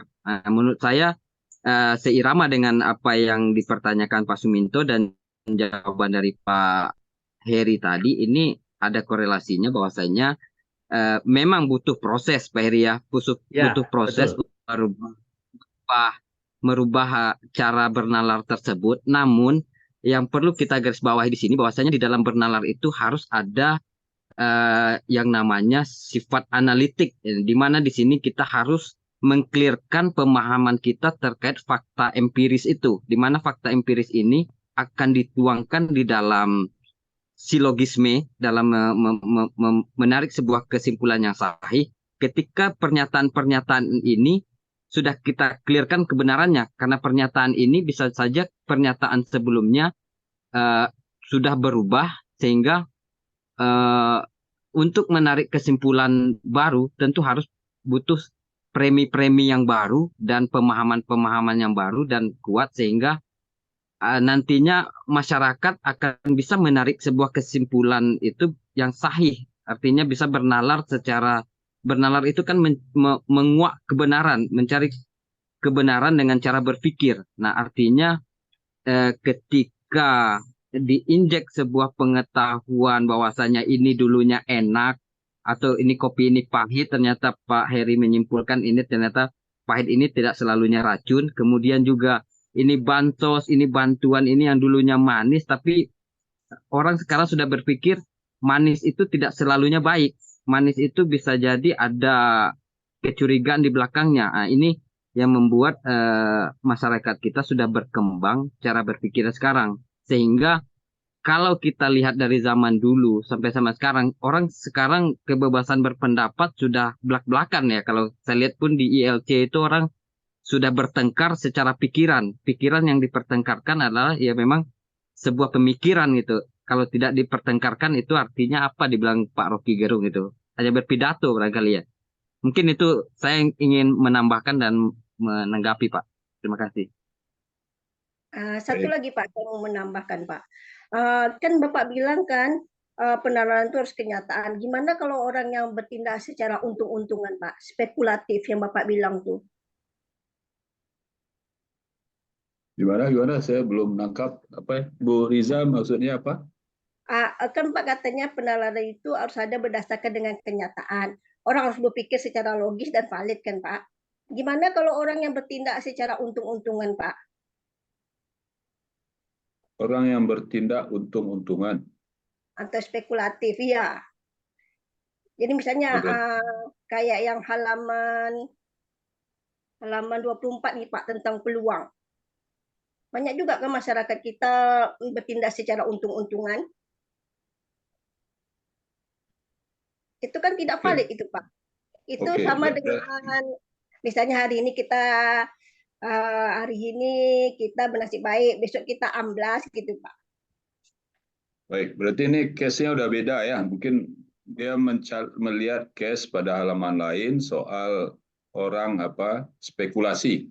Nah, ya, gimana itu hubungannya dengan penalaran? Gimana tuh Pak? Izin Bro. Silakan. Ini bukan hanya penalaran yang sudah kita bahas tadi, tapi Ibu ini melihat ada orang yang bersifat spekulasi, ya, untung-untungan. Nah, itu bagaimana dengan hubungannya dengan penalaran? Baik Prof, sedikit saya komentari terkait dengan yang disampaikan tadi Pak Heri dan Pak Katriadi tadi. Di sini saya juga setuju bahwa itu terkait juga dengan pengetahuan yang sudah diperoleh oleh orang-orang itu sebelumnya. Jadi kalau kita kaitkan dengan pertanyaan sebelumnya, bagaimana cara kita agar masyarakat kita bisa berpikir penalaran yang baik itu, ya kuncinya tadi ya di pendidikan tadi dan pengaruh dari lingkungan itu sendiri. Karena cara berpikir atau pola berpikir itu juga besar pengaruhnya dari lingkungan itu sendiri. Nah, semakin banyak pengetahuannya, semakin banyak ilmu seseorang, maka kemampuannya berpikir logis itu akan semakin tinggi. Dan kemampuannya dalam menganalisa sesuatu secara analitik tadi juga akan semakin tinggi gitu. Jadi kuncinya yaitu ya di pendidikan tadi, bagaimana kita dan dimulai dari diri kita sendiri, keluarga kita sendiri, bagaimana kita mendidik anak-anak kita, lingkungan kita untuk bisa berpikir dengan menerapkan penalaran-penalaran yang baik tadi gitu. Sehingga lahir yang dimunculkan itu bukan sifatnya spekulatif, karena setiap pengetahuan itu harus diuji dulu kebenarannya kan gitu. Nah, terkait dengan pertanyaan Bu Riza tadi, kalau kita hubungkan terkait dengan penalaran ini, maka kita juga bisa simpulkan bahwa jika ada masyarakat kita yang berpikir bahwa mereka bertindak secara untung-untungan, nah itu juga dipengaruhi oleh yang sifatnya keterbatasan pengetahuan yang dia miliki gitu. Dulu mungkin orang menganggap hal ini sesuatu itu benar gitu.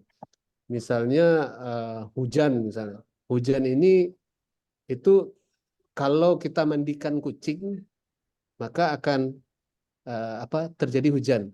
Nah, itu kan perkiraan logiknya manusia, orang yang berpikir seperti tadi, karena dia logiknya itu dibatasi dari pengetahuan dia sendiri. Tapi kan belum tentu teruji secara kebenarannya. Apa metode yang digunakan membuktikan bahwa ketika kucing ini dimandikan itu pasti akan terjadi hujan. Nah, itu kan secara ilmiahnya itu tidak bisa dibuktikan secara pasti. Nah, terkait yang dijelaskan terkait dengan peluang tadi atau asumsi tadi, itu filsafat itu dia sebenarnya mengkaji sesuatu yang belum diketahui atau belum ada ilmunya atau belum dipecahkan oleh manusia, sehingga mereka mencoba atau dia sendiri belum memiliki pengetahuannya, maka dia akan melakukan asumsi-asumsi terhadap sesuatu tadi. Atau yang kalau kita lihat ciri-ciri atau hakikat dari filsafat itu sendiri tadi ada menyeluruh, ada yang mendasar, kemudian ada spekulatif. Karena sifat dasarnya manusia itu dia berspekulasi. Oh, mungkin nggak ya karena ini, mungkin nggak ya karena ini. Ketika dia temukan satu saja hal yang mungkin dianggapnya benar, maka dia bisa saja menyimpulkan secara keseluruhan. Nah, itu dibatasi oleh pengetahuan manusia itu sendiri gitu. Misalnya kan ada tadi dijelaskan bahwa sifatnya pengambilan kesimpulan itu ada sifatnya deduktif dan induktif. Misalnya kucing punya mata, kerbau punya mata, dan gajah punya mata misalnya. Nah, kemudian dia ngambil kesimpulan secara keseluruhan bahwa semua binatang punya mata. Tapi kalau dibuktikan secara empirik itu belum tentu kesimpulan itu benar. Gitu. Nah, itu harus dibuktikan secara analitik tadi gitu. Jadi harus memenuhi ciri-cirinya tadi. Nah, masyarakat yang menyimpulkan yang melakukan spekulatif itu sebenarnya sifat dasarnya manusia sendiri. Tapi benar atau salah kesimpulan yang diambilnya itu ya itu tergantung kepada tingkat pengetahuan atau ilmu yang dimilikinya. Mungkin itu Prof, komentar dari saya.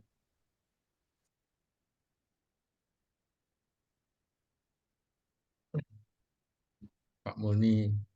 Silakan selanjutnya siapa lagi? Saya tadi keluar dulu mengambil ini dulu sedikit. Ya, ada espresso sedikit dulu. Boleh. Premis mayornya apa tuh espresso? Logikanya ada tadi premis mayor dan premis minor ini harusnya. Boleh ke topik bergeser ke topik lain atau ini udah masih ada kajian lagi diskusi soal lagi? penalaran oke. Yang lain dari pokoknya yang presentasi itu jangan Ya, boleh. dari sisi Saya ingin lain, silakan dilihat.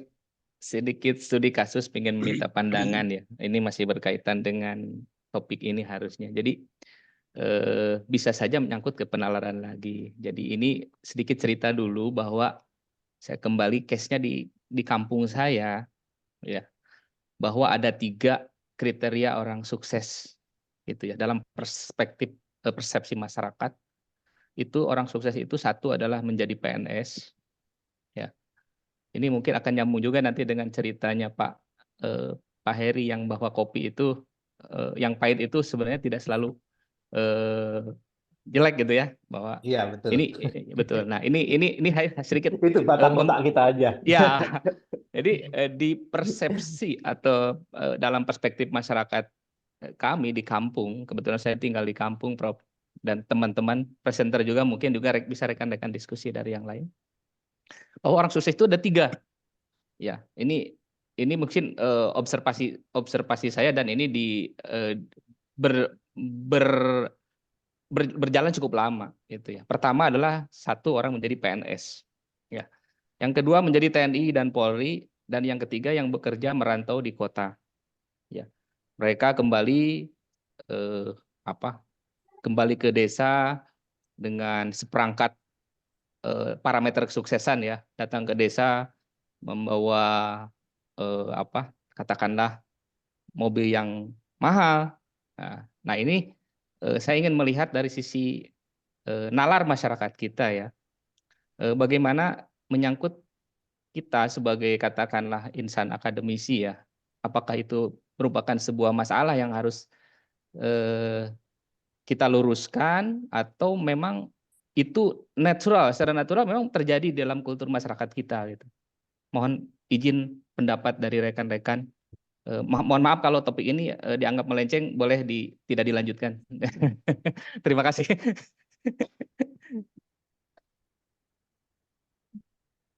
Silakan. Ya. Ini menarik juga deh. Apakah perlu kita luruskan atau dibiarkan langgeng, ya? Betul, Prof. Itu sebentar, sebelum yang lain juga ikut menjawab, boleh saya ikut rembuk, Prof? Monggo Pak Heri. Heri lagi, Pak Ini Pak Heri juga nih. Monggo Pak Heri. Silakan, saya Monggo Pak Heri lagi. pendapat dulu lah. Monggo Pak Heri, monggo. Ya, putus-putus Pak Heri. Putus-putus ya suaranya. Oke, Sekarang jadi clear nih, bagus nih, bagus. ya, jadi problem yang sama sebetulnya terjadi di saya generasi. Jadi kakek saya dulu pengusaha dan memiliki toko emas dan lain-lain. Pada zaman kakek saya, dia melihat pegawai negeri itu adalah sesuatu yang mulia, sehingga tidak ada yang dikader melanjutkan bisnisnya. Semua disekolahkan untuk jadi pegawai negeri. Oke, akhirnya saya sekarang komplain lah ke kakek saya, ceritanya begitu. Giliran bapak saya melihat bapak tukang insinyur itu luar biasa bagusnya pada saat itu, sehingga saya disekolahkan insinyur, adik saya dan lain-lain seperti itu. Nah, jadi berbeda persepsi masyarakat itu. Bapak saya persepsi bahwa yang sukses adalah insinyur, di mana kalau kakek saya yang sukses adalah pegawai negeri. Sekarang pertanyaan giliran dengan saya bagaimana mengatakan ke anak saya, tukang insinyur, pengusaha, atau pegawai negeri yang bagus? Itu nanti itu mungkin saya tanyakan ke Pak Denny. Jadi suatu hal yang sama itu pertanyaan itu. Jadi kalau saya yang bisa merubahnya, kalau menurut saya adalah budayawan. Budayawan harus turun tangan, coba menjelaskan, mengkoreksi culture kita yang seperti itu. Seperti contohnya kalau kita melaut di Gunung Kidul, itu kan orang takut karena ditakut-takutin oleh adanya Nyi Roro Kidul. Walaupun secara saintifik sebenarnya ada penjelasannya, tapi masyarakat hanya mengerti di situ ada kerajaannya Nyi Roro Kidul. Kalau itu tidak dikoreksi sama budayawan, maka orang Jawa, karena menurut saya itu sanepo pamio yang sebetulnya kontraproduktif, yang harus dijelaskan secara gamblang oleh ahli-ahli seperti budayawan, budayaan. Oh, maksudnya begini loh, gitu loh, maksudnya seperti ini. Seperti salah satu contoh Kenapa kalau di setiap desa itu selalu ditakut-takutin, termasuk saya di desa saya, bahwa ada suatu sendang yang ada genderuwonya, demitnya. Baru sekarang saya ngerti, kalau tidak ditakut-takutin, di setiap desa di Jawa tidak ada sumber air. Nah, sekarang saya alhamdulillah karena ditakut-takutin tidak ada yang merusak sumber air itu. Jadi kembali lagi sebetulnya tadi ke Pak Denny tadi ada beberapa nilai luhur sebetulnya yang sedikit harus dikoreksi oleh profesor-profesor ya, oleh Pak Agus, Pak Mul dengan lewat kuliah ini juga dengan budayawan-budayawan. Mungkin seperti itu. Sorry, saya ikut nambahi karena tertarik sama Pak Denny, saya komentarnya sama. Terima kasih Oke, Pak Heri. makasih Prof. Maaf ini agak melenceng juga.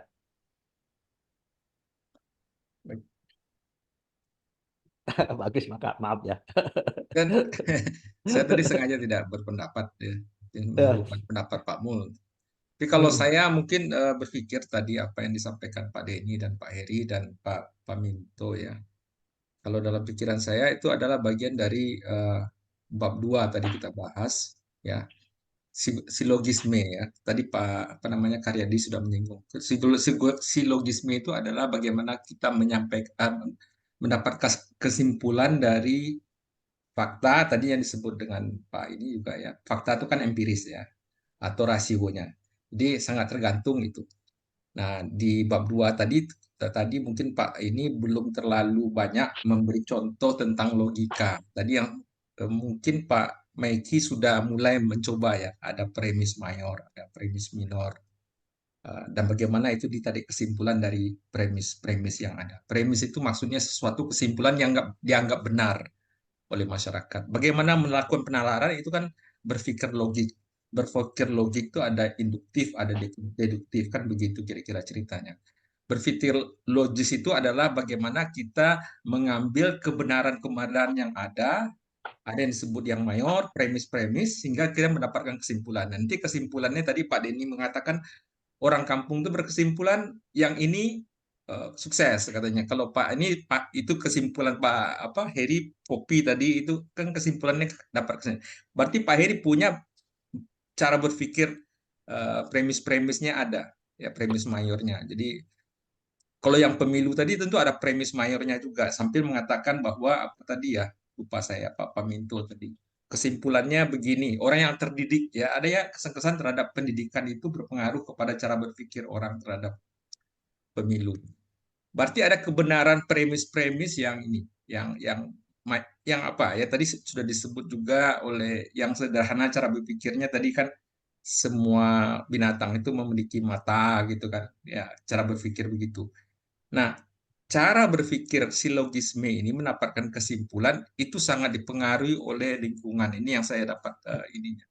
Kebenaran suatu masyarakat satu dengan kebenaran masyarakat yang lain. Kebenaran itu kan premis mayornya. Ya, ini dianggap benar, ya. Belum tentu kebenaran itu kan bisa bergerak dalam dinamika tertentu. Ini dianggap benar. Dan kemudian premis minornya begini. Kesimpulan saya begini akhirnya berdasarkan premis-premis yang ada. Nah, sering dalam saya ada mencatat apa yang disebut falasi. Ya, falasi itu adalah kesalahan berlogika. Kesalahan berlogika. Fallacy in logic ya. Itu banyak terjadi sebenarnya. Nah, itulah perlu dikoreksi. Barangkali orang yang tidak berlogika benar, barangkali kita benarkan, oh ini yang benar. Contoh misalnya fallacy yang sederhana ya, kata saya catat sih. Premisnya semua perokok aktif mengalami sakit paru-paru, misalnya begitu. Fakri mengalami sakit paru-paru. Jadi Fakri adalah perokok aktif. Jadi agak itu salah ya. Secara logik kan itu nggak nyambung sebenarnya. Tapi kadang-kadang cara berpikir silogisme masyarakat mengambil kesimpulan suatu kebenaran tertentu ternyata mengalami fallacy. Dan kita juga sering mengalami fallacy dalam cara berpikir kita. Nah, itu kan bisa kita lihat dengan cara berpikir tadi, dengan logika tadi. Nah, ini mungkin saya cuma berusaha melihat filsafat itu kan intinya pengetahuan itu diperoleh tadi dari nalar. Nah, penalaran itu adalah cara berpikir logik. Cara berpikir logik ada ilmunya, ilmu logika itu kan ada. Ilmu logika itu ada minimal ada premisnya, premis mayor, minor, itu. Barulah kita melakukan kesimpulan terhadap premis yang ada. Nah, kemarin minggu lalu saya menyebutkan apa namanya mistika, logika mistika itu sering tadi disebut ya. Jadi kalau genderuwo dan segala macam itu kadang-kadang logika mistika itu berlogik tapi sangat nilai kebenarannya sangat mistik gitu. Jadi logikanya jadi mistika. Nah, katanya di Indonesia itu sekarang mungkin akan berkurang ya, tapi dulu-dulu logika mistika itu menurut buku yang saya bilang citat dari Tan Malaka itu sangat mempengaruhi kemajuan cara berpikir di Indonesia. Ya. Nah, kadang-kadang itu tidak bagus katanya. Itu yang citat saya ngambil dari Tan Malaka. Oke, itu aja mungkin silakan didiskusikan lebih lanjut. Saya mau terima kasih. Izin, Prof. Ya, silakan. Oke. Mau sharing sedikit, Prof, tentang logika dan tidak logisnya berpikir. Sebenarnya kan ilmu pengetahuan itu berdasar kalau menurut saya itu dari yang tidak logis. Contohnya, gimana kita bisa terbang, gimana besi bisa terapung, itu kan awalnya tidak logis kan. Kebanyakan orang berpikir tidak logis. Terus kayak penggunaan sekarang perangkat ini, elektronik kita ini kan secara logika sampai sekarang buat saya orang teknik mesin ini gelombang itu nggak kelihatan, itu masih tidak logis gitu loh. Tapi bisa dibuktikan secara empiris sama dengan keilmuan yang benar-benar paham. Nah, pendapat saya, karena saya pernah mendapatkan ilmu waktu itu pelatihan di pengukuran ketidakpastian pengukuran, jadi segala sesuatu yang ada di dunia ini sebenarnya tidak pasti. Waktu itu saya juga sempat bingung kan, ini apa sih maksudnya gitu loh. Nah, ketidakpastian pengukuran itu akhirnya dibuatlah kesepakatan. Jadi sebenarnya intinya dari semuanya adalah kesepakatan dan kesepahaman dari beberapa kelompok atau loh, bukan individu. Nah, yang dibuktikan dengan adanya bukti, dengan adanya pembuktian. Contoh dari Pak Suminto tadi kan, itu kan masalah kesepahaman ya Pak. Nah, ini kan belum terbukti. Nah, sebenarnya ya tidak pasti gitu kan kesepahaman itu. Nah, nanti setelah terbukti baru oh iya, baru kesepahaman itu timbul. Nah, dasar keilmuan itu semua berdasar dari kesepahaman. Kayak misalnya 1 tambah 1 itu 2. Saya sempat mengajarkan sama mahasiswa, menurut logika saya gini, ada matematika di dunia, ada matematika Tuhan. 1 tambah 1 itu habis, 1 tambah 1 2, 1 tambah 1 itu 1, 1 tambah 1 itu tak terhingga. Nah, itu sempat saya itu dan saya minta mereka memahami itu, akhirnya mendapat kesepahaman, tapi mungkin ada beberapa orang tidak sepaham dengan itu. Nah, berdasarkan ilmu ketidakpastian pengukuran, dasarnya dari situ. Soalnya waktu saya dapat, kurang lebih seperti itu, Prof. Ya, 1 tambah 1 itu 2 kan pasti. Tapi 1 tambah 1 misalnya manusia menikah dengan itu, kan tidak pasti. 2, tapi tiba-tiba setelah menikah, kecelakaan yang jadi tinggal 1. Setelah menikah jadi tambah anaknya 5, jadi 7 gitu. Nah, tapi kan itu juga wah itu udah beda kasus kan beda, tapi secara intinya kesepahaman. Nah, itu matematika Tuhan buat saya. Tapi bisa nggak ini disepakati atau tidak? Jadi pada intinya semua itu berdasarkan kesepahaman dan kesepakatan. Kayak warna hitam, rasa tadi pahit ya Pak Heri ya, pahit. Di Indonesia rasa pahit, bahasanya pahit. Tapi kalau di luar negeri kan bukan pahit. Betul nggak Pak? Di Perancis bahasanya apa, di Inggris bahasanya apa, itu kan. Tapi disepakati, disepahami, oh ini sepakati, ini artinya, oh ini artinya. Akhirnya sebenarnya pada dasarnya semua nanti akan mendapatkan kepahaman ya ketika mayoritas. Nah, akhirnya kesimpulan saya akhirnya ya sudahlah, memang Tuhan itu menciptakan ada perbedaan, kayak macam siang, malam, segala macam.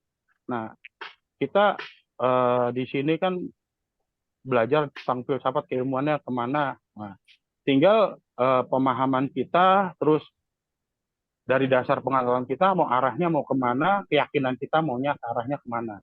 Gitu. Saya rasa itu aja Prof, sedikit teman-teman semuanya. Terima kasih. Baik ya, jadi saya coba lihat mulai dari apa tadi itu ya, yang di atas sebelumnya ya. Ada orang menyebut sukses ya, sukses jadi TNI, jadi apa lagi, pedagang, PNS. PNS ya, wira swasta, kemudian ada yang sukses jadi insinyur. Ya. Nah, mungkin perlu dulu kita lihat, apa sih ukuran sukses itu? Sukses yang kita lihatkah atau sukses yang dirasakan oleh pelakunya? Ya, kita mungkin melihat seseorang sukses dari uangnya gitu. Saya lagi Kita zoom. lihat. Saya lagi zoom. Gimana? Lagi zoom. Sekilas nggak apa-apa. Sekilas. Ya, Pak Heri. ya, jadi kita sering mengatakan, Oh ya. tapi jangan-jangan yang bersangkutan pun tidak merasa sukses itu. Biar kelihatannya kok ada Pak Krisna nanti salah secara kalau dia audit gitu. Pak Heri, Nggak suaranya merasa, Pak Heri. Prof. Pak Heri di mute dulu sebentar. Oke. Ya, bisa jadi kita di luar yang melihat dia sukses sesuai dengan ukuran kita. Nanti jam 1 ketemu ya. Jadi yang ada tuh justru di ukuran kitanya yang kita jadikan dia tuh sukses gitu. Atau manusia dari luarnya. Dirinya sendiri mungkin belum menganggap itu sebuah kesuksesan. Nah, ini perlu dulu kita samakan persepsi. Biasanya orang yang sukses itu adalah orang yang menikmati pekerjaannya. Dia sangat menyenangi pekerjaannya. Dia tidak merasa tertekan dengan yang dia kerjakan. Meskipun hasilnya tidak sukses menurut orang luar. Tapi sebetulnya itulah orang yang sukses. Kalau dilihat dari sisi filsafat, biasanya orang yang sukses itu adalah orang yang mampu memimpin dirinya sendiri. Dia merdeka dari yang lain. Nah, biasanya sering yang saya baca itu yang seperti itu. Sehingga orang cenderung untuk ingin membebaskan diri dari keterikatan-keterikatan. Biasanya itu yang sering diungkapkan orang. Jadi kesuksesan itu kita lihat dulu dari sisi apanya. Dari orang luar. Kan itu sudah ditunjukkan oleh Pak Heri tadi. Kalau orang kakeknya ingin anaknya PNS. Tapi itu kan sukses menurut kakeknya Pak Heri. Kemudian bapaknya Pak Heri menganggap sukses itu adalah insinyur. Kemudian anak-anaknya didorong menjadi insinyur. Padahal Pak Heri sendiri mungkin merasakan jadi insinyur itu tidak merupakan kesuksesan. Tapi karena orang tuanya yang mendorong ke arah sana, maka dia jadilah orang sukses di mata bapaknya Pak Heri. Gitu. Nah, sekarang Pak Heri sendiri ingin juga melihat bahwa sukses itu ternyata bukan itu. Karena setelah dia menjadi insinyur, yang menurut orang tua beliau itu adalah kesuksesan, beliau merasa tidak sukses. Maka sekarang beliau ingin pula membentuk terhadap anak-anak beliau. Nah, sebenarnya itu kembali ke yang tadi. Kalau bapak-bapak senang membaca buku atau tulisan-tulisan Khalil Gibran, maka bapak akan tahu bahwa sebenarnya orang tua itu hanya merupakan busur. Yang akan melesat ke depan itu adalah anak-anaknya. Anak panah itu yang akan melesat ke depan. Anak-anak kita yang akan melesat ke depan. Kita paling bisa hanya mengarahkan. Tidak bisa kita mengatakan, oh nanti Anda akan sukses menjadi wira swastawan gitu ya. Tidak bisa. Jadi dirinya sendiri itu yang menentukan kesuksesan. Ya, jadi terlepas itu nanti dari orang luar ya, kita melihat dia sudah punya mobil, sudah punya macam-macam, ternyata dia merasa tidak sukses. Kenapa dia merasa tidak sukses? Saya tuh ingin menggambar yang bagus katanya. Ternyata bukan uang itu yang dianggap kesuksesan gitu. Nah, kurang lebih itu yang dari sisi pandangan saya juga. Silakan saja, kita kan tidak mencari mana yang benar, mana yang ini. Tapi dari penalaran, dari sering orang mengatakan kesuksesan itu adalah sukses menurut dirinya sendiri. Nah, menurut dia kalau ini sudah sukses, ya sudah, tidak apa-apa. Nah, itu yang sering kadang kan jadi pertentangan antara orang tua dengan anak. Orang tua ingin begini, anak jadi ingin seperti ini. Itu pun saya alami terhadap mahasiswa-mahasiswa saya di sini. Banyak anak-anak tuh yang masuk dipaksa oleh orang tuanya. Kamu harus masuk ke teknik mesin. Tapi itu tidak seberapa dibanding dengan anak-anaknya dokter.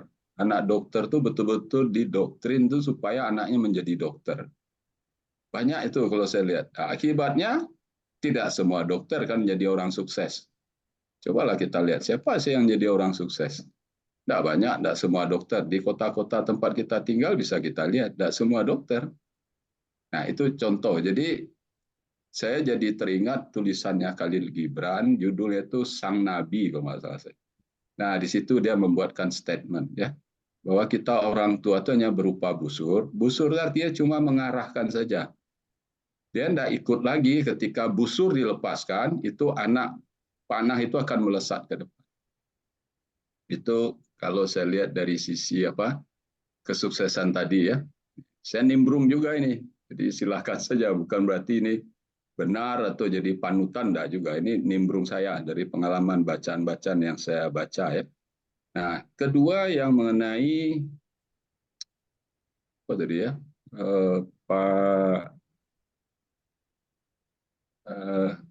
ini bahwa ilmu pengetahuan itu dimulai dari yang tidak logis. Ini agak sedikit berbeda juga pandangan saya, karena tadi diberikan contoh ya bahwa baja bisa mengapung, itu kan logis ya. Aluminium itu kok bisa terbang? Itu jangan dibalik melihatnya. Sebelumnya itu nggak ada baja mengapung. Tapi setelah orang belajar tentang mekanika fluida, hukum Archimedes, baru bisa baja dibuat terapung. Jadi ya sama dengan kayak tadi yang dibilang Prof. Agus tadi ya. Prof. Agus itu mengatakan bahwa orang penyakit kanker itu adalah perokok pasif. Orang perokok pasif mendapatkan kanker paru-paru. Ada seseorang yang kena kanker paru-paru. Apakah dia perokok pasif? Belum tentu. Karena kanker paru-paru itu bisa disebabkan oleh banyak hal. Tapi salah satunya itu adalah perokok pasif misalnya. Nah, sama juga dengan tadi. Jangan dibalik. Jadi ilmu pengetahuannya ada dulu, baru orang bisa membuat baja itu mengapung. Gitu. Nah, yang kedua apa tadi? Aluminium. Aluminium itu bisa melayang itu karena ada ilmu pengetahuannya dulu. Sebetulnya sebelum aluminium itu ada orang pakai helium. Itulah yang dibuat oleh peneliti atau insinyur Jerman yang pertama kali itu, lupa saya namanya, Heidenberg itu kan meledak jadinya karena helium itu mudah.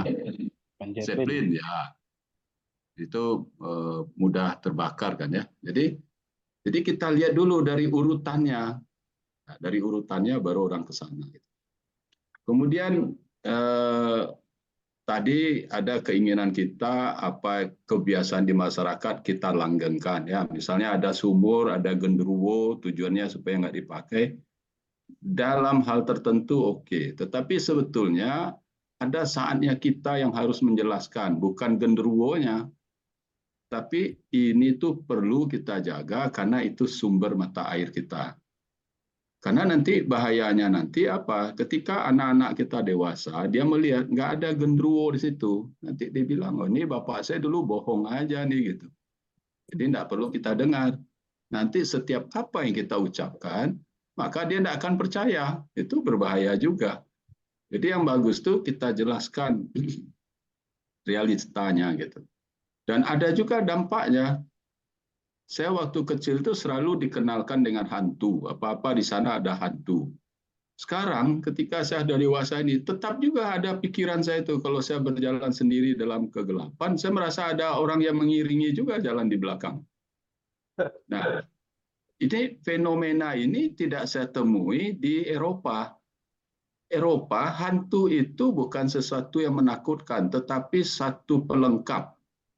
Cobalah lihat, di Eropa itu kalau ada orang karnaval, itu ada anak-anak yang ingin jadi hantu. Bahkan sekarang yang namanya sepak bola Manchester United itu disebut si setan merah. Itu sebagai sebuah pelengkap. Adanya malaikat, adanya hantu, adanya roh, dan lain-lain itu. Jadi bukan didoktrinkan sebagai sesuatu yang menakutkan.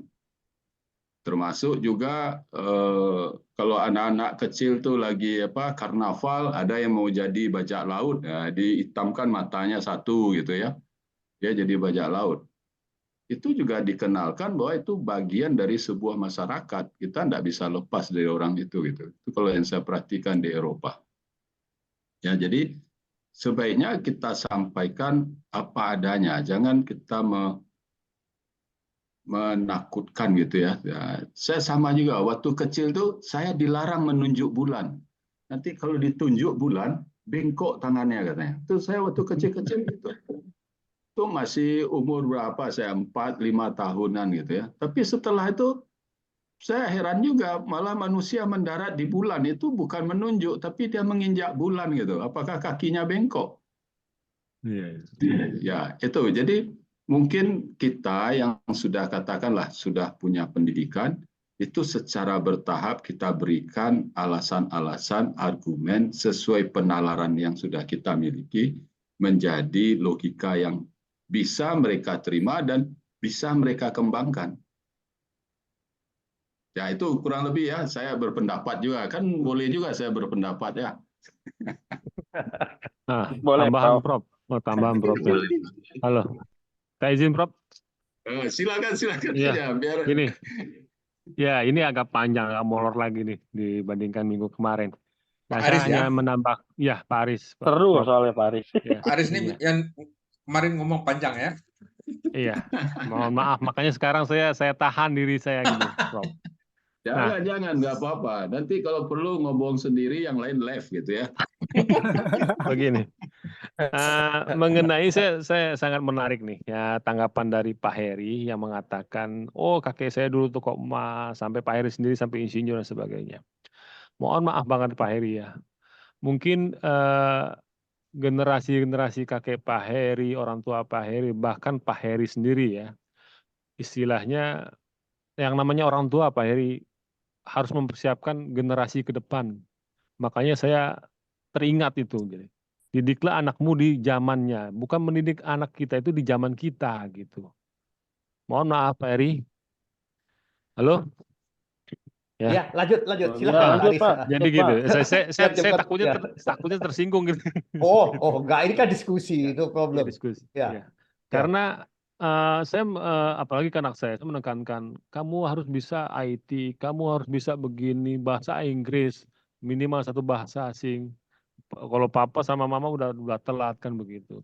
Artinya apa yang digaung-gaungkan di 2045 generasi emas atau generasi berikutnya itu memang harus kita persiapkan. Saya setuju dengan Prof. Pak Mul nih, Pak Mulyadibur. Artinya kita itu yang menarik, kita itu archery-nya, artinya pemanahnya, anak kita itu busurnya gitu. Jadi kalau kita ingin berfokus pada titik tengah atau titik yang berwarna kuning, kalau di archery itu ya kita harus fokus. Karena anak itu merupakan cloningnya kita. Anak kita itu merupakan representasi orang tuanya. Di situ ada DNA kita gitu loh. Saya pun setuju kalau misalkan kita dan sepakat atau ada rasa keraguan dalam hati ini nanti gimana ya nanti anak saya nggak sukses ya atau gimana ya. Oh nggak usah berpikir gitu karena masa depan itu nggak bisa kita tafsirkan ya kan, masa depan itu tidak bisa kita targetkan, yang hanya kita bisa berikhtiar gitu. Tetapi kita mempersiapkan. Nah itu menyambung lagi dengan Pak Denny nih, Pak Denny Kurnia istilahnya kan. Indikator sukses itu kalau di kampung itu harus PNS, harus TNI ya kan, apalagi harus pedagang kan begitu. Dan setuju juga saya dengan pernyataan Pak Mul tadi. Memang itu indikator berdasarkan kacamata orang. Kita nggak tahu itu mobilnya bisa aja cicilan gitu loh.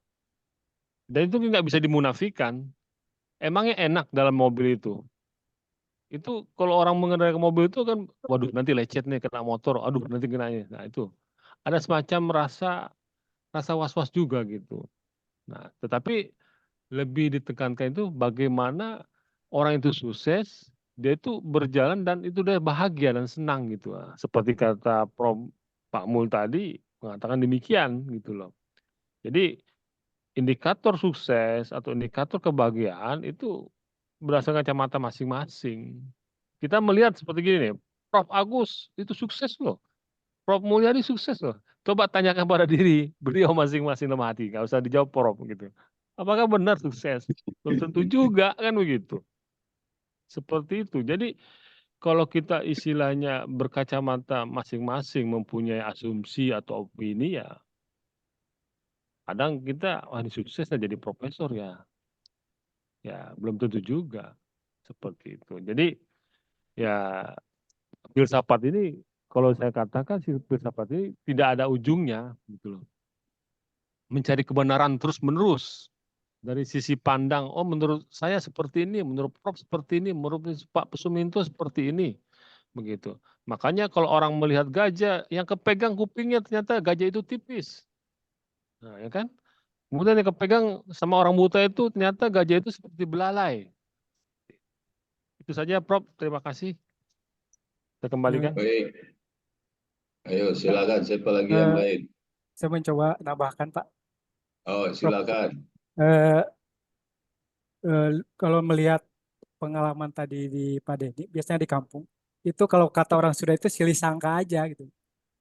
Wah ini enak, PNS itu enak, tapi kata PNS enak ini pedagang katanya gitu. Itu sebenarnya yang kalau saya tarik kesimpulan itu hanya satu, itu adalah pengaruh budaya, kebiasaan dari orang-orang terdahulu atau di kampungnya itu. Yang kedua, opini publik. Ini pengaruh opini pendapat-pendapat orang-orang tertentu. Kemudian ada misalnya karakteristik seseorang. Misalnya kenapa dia bisa maju atau sukses. Mungkin dia etos kerjanya tinggi atau apa. Itu ditunjukkan dengan karakter atau etos kerja dari seseorang. Makanya dapat dikatakan sukses gitu. Kemudian ada itu pengalaman pribadi. Mungkin pengalaman pribadi dalam misalnya di kampung Pak Denny, orangnya itu pengalaman pribadi itu yang sukses itu PNS. Padahal ada di kampung sebelah tetangganya sebelah jaga yang sama-sama PNS, tidak sukses gitu. Mungkin itu ada 4 faktor atau empirisnya itu ada 4. Misalnya itu ada salah satunya 4 faktor itu yang mempengaruhi pandangan terhadap kenapa PNS itu dikatakan sukses di kampungnya. Mungkin itu Prof. Terima kasih. Jadi Pak Ade ini premis mayornya semua orang semua orang sukses itu memiliki mobil dan rumah misalnya kan itu premis mayor bisa jadi itu ya. Ya, pandangan orang aja gitu Pak. PNS memiliki mobil dan rumah. Jadi PNS adalah orang sukses, gitu kan begitu ya kira-kira. Nah maksud saya menghubungkan ke kuliah kita ya. Ke kuliah kita itu kan mengajarkan kita teori berlogika dan logika itu nanti dipakai di disertasi atau bagaimana mendapatkan pengetahuan. Nah, itu tema bab 2 itu kan bagaimana sumber-sumber pengetahuan. Nah, saya mau mengembalikan lagi. Nah, logika ini masyarakat kampung atau apa segala macam itu punya logika-logika seperti ini. Dia punya premis mayor yang mungkin berbeda dengan premis mayor kita. Nah, itulah yang kata Pak Adi tadi sangat dipengaruhi oleh lingkungan dan segala macam. Kebenaran bagi dia itu ini ya gitu. Tapi kalau dalam kuliah kita tadi kebenaran menurut Pak ini itu koheren. Nah, mungkin ada kata-kata baru yang perlu kita tahu tuh. Koheren, korespondensi dan pragmatis. Nah, itu harus dikaji juga apa yang maksud kebenaran koheren, kebenaran korespondensi dan kebenaran pragmatis. Nah, itu saya ingin kata-kata baru yang ada di dalam buku Jujun yang sebenarnya itu kalau dikaji bisa jadi lebih dalam ya. Tapi pendapat saya persis sama ya, bahwa semua kesimpulan yang ada, baik kesimpulan Pak Heri dan segala macam, itu berdasarkan premis mayor yang dia punya. Jadi sebuah premis alam sadar, kesimpulan umum yang dia punya, dan ada kasus khusus dan dia membuat kesimpulan. Itu cara berpikir sebenarnya, logika. Dan itu pun nanti barangkali dipakai dalam cara berpikir untuk mendapatkan pengetahuan di bidang kita masing-masing. Nah, itu aja mungkin dari saya sedikit. Saya cuma membalikkan lagi ke buku teori jujurnya. Terima kasih. Oke, baik, ini sudah jam 12 ya. Saya ingin men-sharekan kembali ini. Nah, jadi nanti ini kan ada ontologi, hakikat ya, penalaran, logika. Nah, ini nanti yang Bapak Ibu buatkan statement dalam disertasinya nanti. Jadi kita sudah banyak ini, mudah-mudahan sudah bisa dapat kita tangkap benang merahnya ya dari diskusi kita ya, dari contoh-contoh, dari aktual, dari lingkungan. Nah, ini nanti kira-kira kalau saya pada bab pendahuluan saya itu mana saja statement-statement yang saya tulis itu yang berhubungan lah dengan ini kurang lebih. Atau mungkin di bagian bab 2, di bagian bab 3 ya, yang mana yang berhubungan. Tidak perlu harus semua ya, bukan berarti harus semuanya. Nanti semua itu luar biasa sekali. Kan pasti nanti bagian-bagian tertentu, mana yang berhubungan dengan peluang, mana yang berhubungan dengan asumsi misalnya. Itu tidak harus semua item-item butir itu ada, tapi sekurang-kurang itu logikanya nampak nanti bahwa ini link atas dari kumpulan diserta proposal saya itu dengan pokok bahasan dalam filsafat ini. Itu saja untuk sekedar mengingatkan kembali ya. Jadi kita boleh ngobrol ke sana ke sini, tapi kita harus tetap pada tracknya. Boleh kita bercerita juga dengan logika metafisika, itu boleh saja, tapi kan kita tidak akan ke sana kita bahas itu. Kita tetap membahas yang ada dalam disertasi kita kelak. Terima kasih sudah hadir semua ya. Tapi Pak, ini ada yang kurang nggak kita? Kalau di sini saya lihat 17 jumlah kita, berarti semua hadir ya? Coba saya lihat dulu. 15 berarti Prof. Ya, tapi ini ada JTM2 nih. JTM2 ini nih apa? Ininya Pak Agus nih. Siapa ini nggak tahu? Bukan, saya ada. Ya, itu Pak Agus. Berarti ada satu yang kurang berarti. Jadi berarti kita 16. Siapa yang nggak hadir ini ya? Coba saya cek. Bu Riza ada. Pak Tony ada sama Pak Gianto. Pak Gianto, Pak. Pak Gianto ada ya? Enggak. Pak Heri ada tadi, kemudian Pak Kadriadi, Pak Meki, Pak Saiful, Pak Tengku Jukdin ada tadi, saya lihat T Jukdin ada ya? Sekarang sudah ada Prof. Ada ya? Jukdin. Pak Irfansa ada, Pak Rahmat Shah juga ada tadi, Pak Suminto berdiskusi, Pak Tony Siagian ada tadi, Pak Ade, Pak Denny, Aris, Pak Gianto mungkin ada nggak? Pak Gianto. Tadi ada, tapi sekarang keluar. Oke. Tadi ada masuk, keluar mungkin. Oke. Saya ya baik. Saya screenshot aja ini. Yeah.